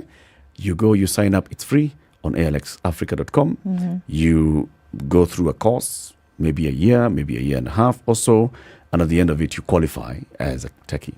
So if you choose that you see this mambo madaktari na madawa is too much, let me deal with computers, you actually now get access to very well-paying jobs. Yeah, that's not just in Kenya but abroad. So once you enter the room, if you are now also looking for a techie, go to the room, you find techies who've been vetted and they're there, and you tell them, I'm looking for this kind of expertise, entry level, higher level, coder, developer, whatever, and they give it to you. Very innovative. Very innovative. It's great. It's one of the best things. Go to theroom.com and find out more. 27 minutes to 10. Let's take a quick break, take a look at the weather and traffic, and then we continue talking about medical ethics. Good morning.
All right, so we'll look at sunny conditions in Nairobi through today, going to highs of 27 and lows of 14. 16 and sunny in Nakuru, highs of 25 and lows of 13, and it's 18 and mostly cloudy in Nyeri, highs of 26 and lows of 13. 19 and mostly cloudy in Eldoret, highs of 24 and lows of 13, and the rain in some parts of Mombasa at 26, highs of 29 and lows of 22. We'll see highs of 29 and lows of 24 in Malindi, and it's partly sunny at 24 in Kisumu with highs of 29. It'll come down to lows of 15. 28 will be the high and mostly sunny Kakamega at 25 highs, and we'll see lows of 15. All right, looking into Kampala, it's sunny at 24, highs of 27 and lows of 17, and light rain at 26 in Dar es Salaam with highs of 30 and lows of 22. It's sunny at 23 in Johannesburg, highs of 29 and lows of 17. Cloudy conditions at 24 in Lagos. We'll go to highs of 30. Mostly sunny at 24 in Kinshasa, highs of 32. Looking out into Beijing, Friday afternoon is 22 and sunny, highs of 23 and lows of 9. Light rain in Paris, waking up to Friday morning at 15, highs of 16 and lows of 14. And it's also raining in London at 12, highs of 16 and lows of 11. It's raining as well in New York. It's still Thursday night coming into Friday. We'll see highs of 22 and lows of 11.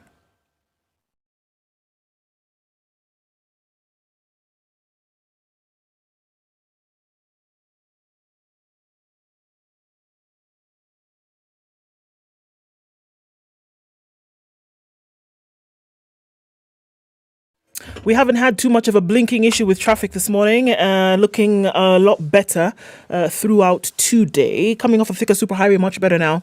And out of Westlands has not been too much of a headache. All right, so what are we still looking at about this time? Into the CBDs where you see the most of it. Leaving the CBDs, not too much of an issue. We still have some bumper-to-bumper traffic coming out of Thika Superhighway, just at the Drift and Limuru Road as well as Kiambu Road. We'll keep an eye on things through the morning. Talk to us through the morning. SpiceFM KE on Twitter.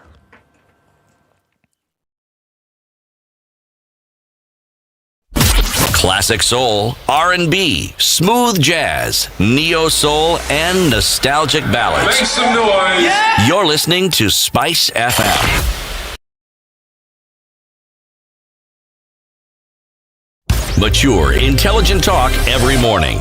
Spice up yourself.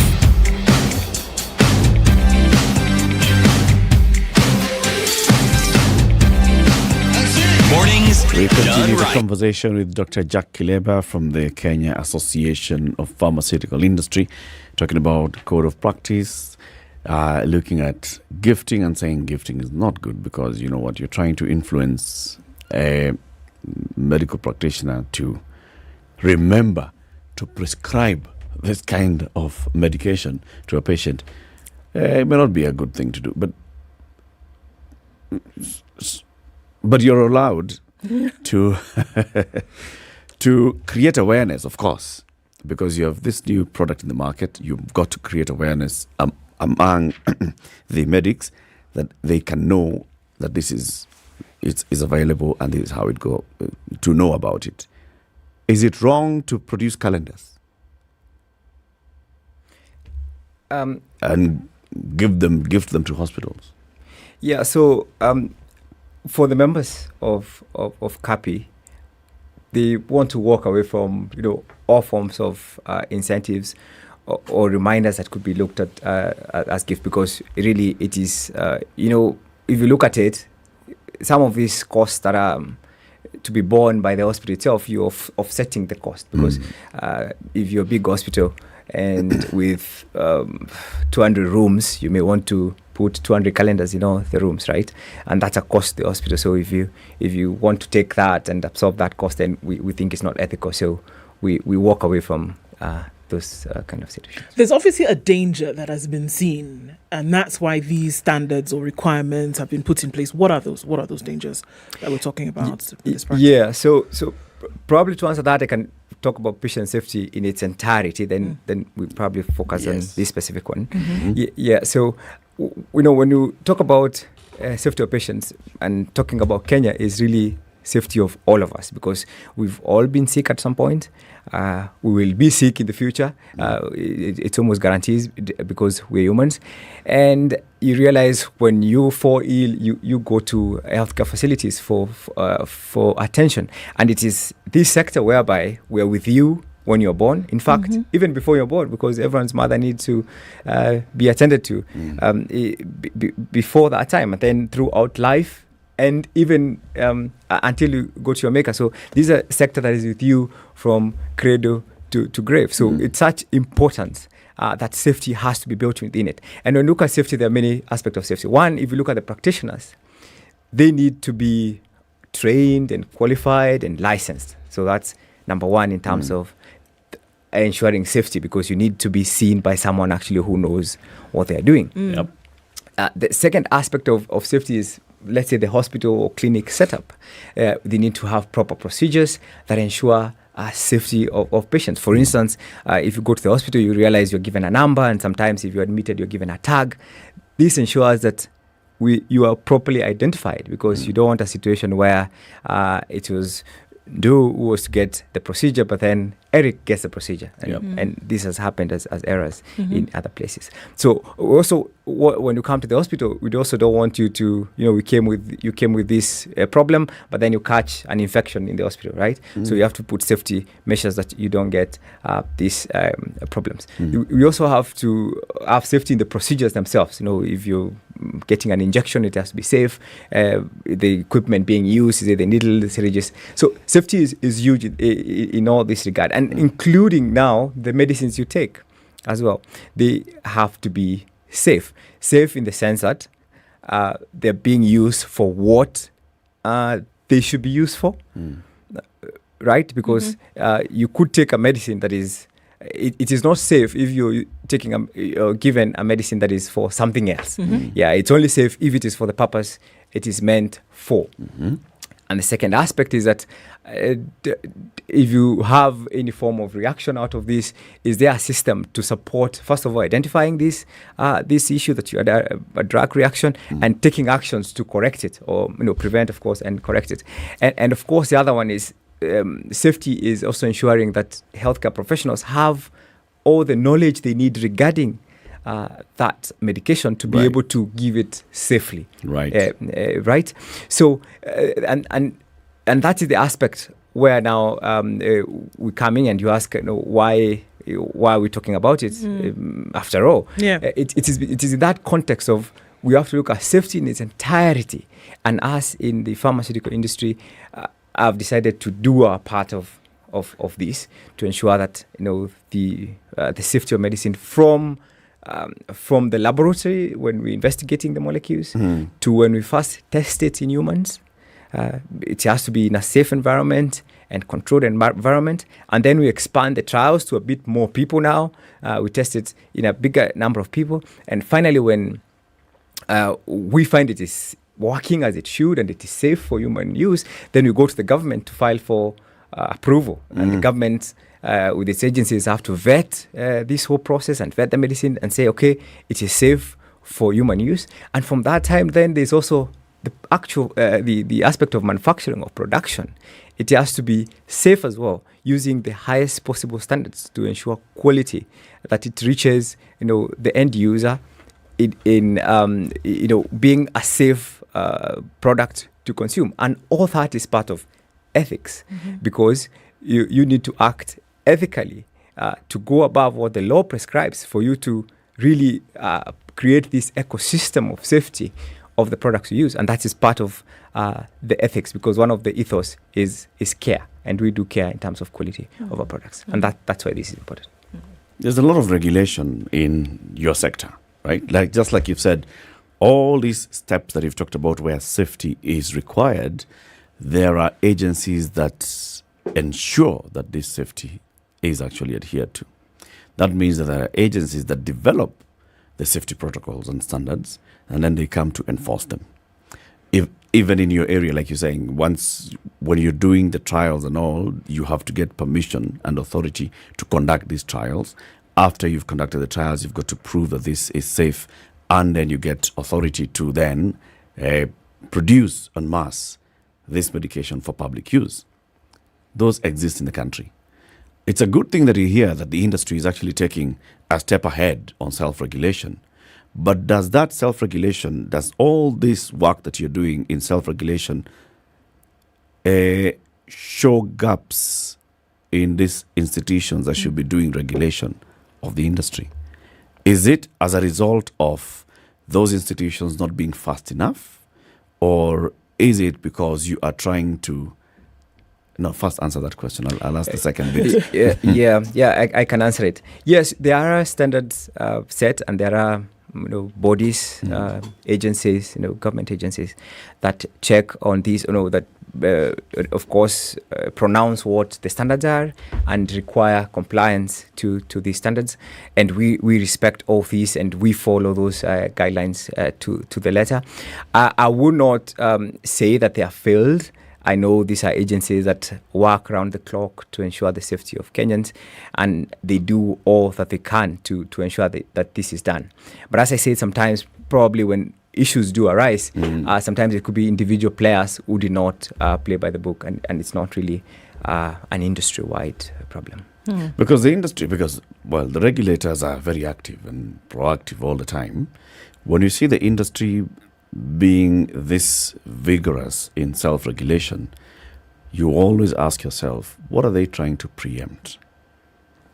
By owning the conversation and shaping the conversation in a certain direction, of course you'll shape a conversation in the direction that favors the industry. There's no industry that's going to shoot itself in the foot. So what are you preempting here?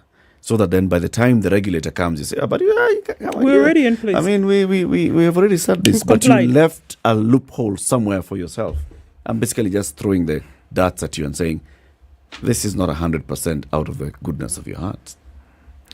Eric, you have a very interesting theory, I must say, to explain the situation. You have to look at it from the face value. And the face value is that the industry we play in is important, it's so critical, and it's sensitive because these are human lives. So there is the moral responsibility that the industry also bears, because as you're saying, you may not expect the industry to act away from its interest, but really the interests of the industry are aligned with the patient's interest. That is the good thing. It's one of the industries where the interests of the industry are fully aligned with the consumer's industry as well as the other players, because what do? We innovate. And for every innovation that comes out of this industry, lives are saved, or lives are prolonged, or the quality of life is improved. So it is a unique industry. And as you said in the proverb about the village where you don't come from, the chicken may have teeth. So it is similar, really, in our industry, and these are the teeth I'm describing, that in our industry, really, our chicken do have teeth because it's quite unique, and the heavy responsibility of taking care of another human makes us think again about our practices. Every so often, you realize, I mentioned about the conference that we have. It's an international conference taking place on the 26th and 27th of this month with players from across Africa and the globe. With executives, from our industry in Kenya participating, is something we want to do. This is the first one, but it's something we want to do periodically. To put all people on the table and say, okay, we don't have any immediate problem that we have right now, but that doesn't mean that we shouldn't be thinking about potential problems and prevent them before they happen. Because as I said earlier, we don't want a crisis to happen in terms of maybe patient safety, and then now we wake up and we are running helter-skelter trying to create the ecosystem. How do you police one another? How do you make sure that everybody abides by the code? Yeah, good question. So this is a voluntary membership. CAPI, Kenya Association of Pharmaceutical Industry, is a voluntary membership. So we have about 30 members. I must say there are also a good number of pharmaceutical companies that are not part of this. And if you want to know the members of CAPI, you can go to capi.org and you'll be able to see who the members are. So this is a self-governing body, self-regulating body of the willing. People who have said, yes, we're operating, but we want to raise the ethical standards in our country. So how do we do this? So we come together, we've set we've created the association, and there is a secretariat that runs the affairs, and there are standards that should be met, and members do sign to abide to all these ethical standards, because most of these standards are actually global, because we want to raise our country to that level. So the regulation is self-regulation, but we do have a secretariat that, of course, ensures these things are implemented. Okay, I'm coming back then now to the practice. I'm not saying now medicine to become medical doctors, but medicine, pharmaceuticals that are actually then, used in country, regardless of jurisdiction. And now looking at those challenges that you've talked about and some of the dangers that lie there in not providing complete patient protection. What would you say beyond this, not receiving of gifts, because that seems to be one of the hinges. What beyond that needs to be instituted to make sure that there's actual patient protection? A lot of times when we talk about the abuse of drugs, we look at it from the side of the patient. Misdiagnosis could come from the side of the medical practitioner, but then also abuse of over-the-counter medication and things like that. What beyond this could actually be brought in for this total patient protection that we talk about? Okay. Yeah, thank you for that question, though. So I'll look from the patient aspect. I look at it from the patient aspect and from the pharma industry aspect. So from the patient, it is important that you visit a credible practitioner. That is number one. You need to do that. The second one is you talked about the abuse of certain medicines at the and converting prescription into over the counter. So it is important you visit a qualified pharmacist or pharmaceutical technologist or someone qualified to practice pharmacy. Second, it is important to visit a pharmacy that is registered by the government through the Pharmacy and Poisons Board, because they are regulated and they usually post their registration numbers on the wall. So it's important that you visit a credible and registered outlet, pharmacy outlet, because that is where your safety will be guaranteed. And in case of an issue, you'll have recourse. Third, it's important to ensure that you're taking medicines that are registered for use here. Because the government does register the medicines that are used in the country. So it's important that the medicines you're taking are registered for use here. Because you may take a medicine that is not meant for this environment, and whereas it may have the same name as the name that you could have expected to see, it may not be safe for you for various reasons. But I can give an example. One is climatic zones. You see, we are right at the equator. Temperatures are different. And if you take medicine that is coming from South Africa, for instance, downwards or upwards, Europe, if it's not the same climatic zone, it has not been manufactured for that climatic zone. Yeah. So it may not work as it should work, and it is not safe for you. The other aspect is medicines that are not even labeled in the language that you understand. So if you get a medicine labeled in Arabic, I know only a very small portion of our population speak Arabic or any other language, then how then will you read the instructions? How will you know what to do when things are not correct? So that's why medicines needs to be in a jurisdiction, and it's a part of a safety measure. Really, is not anything else. It's a safety measure. So there is that aspect of what the patient can do, and then what is the industry doing? Again, to have that total overview of safety of patients. So when it comes to pharma industry, and speaking for the members of CAPI, is the high standard of quality of medicines that we provide. These are medicines that meet all global standards, including what is called Good Manufacturing Practice, GMP. This is a high-level standard of medicine that goes. So all the medicines, and I can speak for these member companies, all the medicines that they avail to the public have gone through a rigorous process of quality to ensure that they are safe for use. And it is a requirement that members of our association do meet those standards. I've got two questions, but it's that time to give the 2,000 bob worth of airtime. Caesar Antonio is the winner. What has he said? Caesar Antonio says, Airtel Money has changed my social life in a way that when I buy credit via Airtel Money, I get bonus airtime, which I use to talk with more friends. Plus, whenever I pay bills for free, I save some coins. Congratulations, Caesar. So Caesar gets 2,000 bob worth of Airtel airtime. We'll be in touch with you to let you know how you are going to get that airtime. Dr. Jack Kileba from the Kenya Association of Pharmaceutical Industry is with us in the studio on this Healthy Friday. Daktari, whenever we talk about the pharmaceutical industry in this country, many people don't know whether they are companies that actually manufacture drugs from within the boundaries of the Republic of Kenya. Are there such companies that actually manufacture drugs locally? Or do we just see companies that are distributing drugs that have been manufactured from elsewhere? Okay. Yeah, good question. The ideal situation is to be able to, of course, to have our manufacturing facilities here as well. As you know, manufacturing is a big agenda for the government. There have been challenges with manufacturing. I think it's not news to anyone in our country.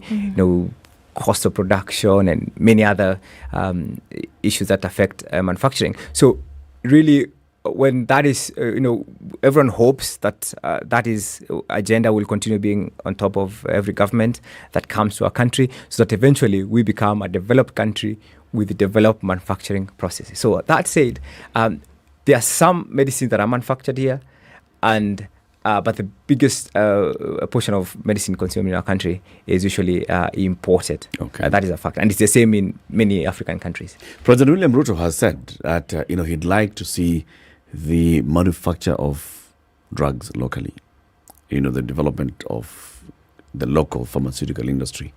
What would that require? What would the industry need for it to be able to actually produce medicine from here? Yeah, thank you, Eric. Yeah, that can happen. It can happen. It will require many things. One is capacity in terms of professional capacity. So our training institutions and our universities and colleges need to be able to train industrial scientists and engineers who can be able to undertake that scope of work, because it's highly specialized. Then there also need to be government incentives to enable business environment to be able to do this in terms of funding. Funding gap is a challenge in Africa. In terms of regulation, so regulations need to be those that support these kind of businesses. Cost of production, including power and cost of land, and transportation needs to be developed, because when you manufacture, you need to find a way of taking it to the market, including exporting. So all this needs to be addressed. And then, of course, the regulation. The regulation also needs to be in place to support this, and having bodies that again enforce this. Because when you start doing manufacturing, by the nature of its or undertaking, it makes sense to manufacture in large volumes that you can consume in your country but also export. And if you're going to export, then there are high standards you have to meet. Sounds like a lot needs to happen. A lot needs to be done. But it can happen. It can happen. It can happen. Okay. Let's see. The president says, and it would make a lot of sense if we were able to support a local manufacturing. I'm saying this on the back of news recently that one of the biggest farmers that's been operating in the country is actually moving some of its business to other parts of Africa and the world. So you want to see all these things being done locally. Let's get manufacturing happening in the country. Thank you very much, Dr. for joining us. Dr. Jack Kileba from the Kenya Association of Pharmaceutical Industry. So what should we watch out for on this at the end of this month? Yeah, so at the end of this month, between the dates of 26th and 27th, the association, together with international partners, including the International Federation of Pharmaceutical Manufacturers and Associations, will have a big conference bringing in stakeholders in the entire industry, including not only pharma but also bringing in the hospitals, the doctors, the nurses, together to discuss ethical standards in our country with an aim of enhancing patient safety. So watch out for this event. Asante sana. Keep it here for more entertainment throughout the day. From now until 11 is some good music and then sugar and spice. Will you be sugar and spicing again today? No, I sugar and spiced yesterday. I shall not be sugar and spicing today. Oh, but you're still recruiting people to run. I am. Don't forget, the 16th of October is in 2 days. T-minus 2 days for you to register for the Nairobi Standard Chartered Marathon. You can do that on nairobimarathon.com. We have been celebrating this week. We have been celebrating the International Day of the Girl Child, and also looking back at the work that's being done by the Mastercard Foundation and other partners in making sure that more and more young people have access to gainful employment and good work. And we've been talking about people like The Room partnering with Mastercard Foundation to make sure that people get the skill that's required. We talked about Crew and what Crew is doing in the community level to make sure that they're protecting girls so that they are able to get the opportunities to get an education and also to get employment. Good work that's being done all round. Keep it here for that entertainment and enjoy the weekend. We'll be back on Monday, God willing. Indeed. Sindio? Yes. Yeah, so this is Nduoko and that is Eric Latif, and they say goodbye. Have a lovely day. It's 10 a.m.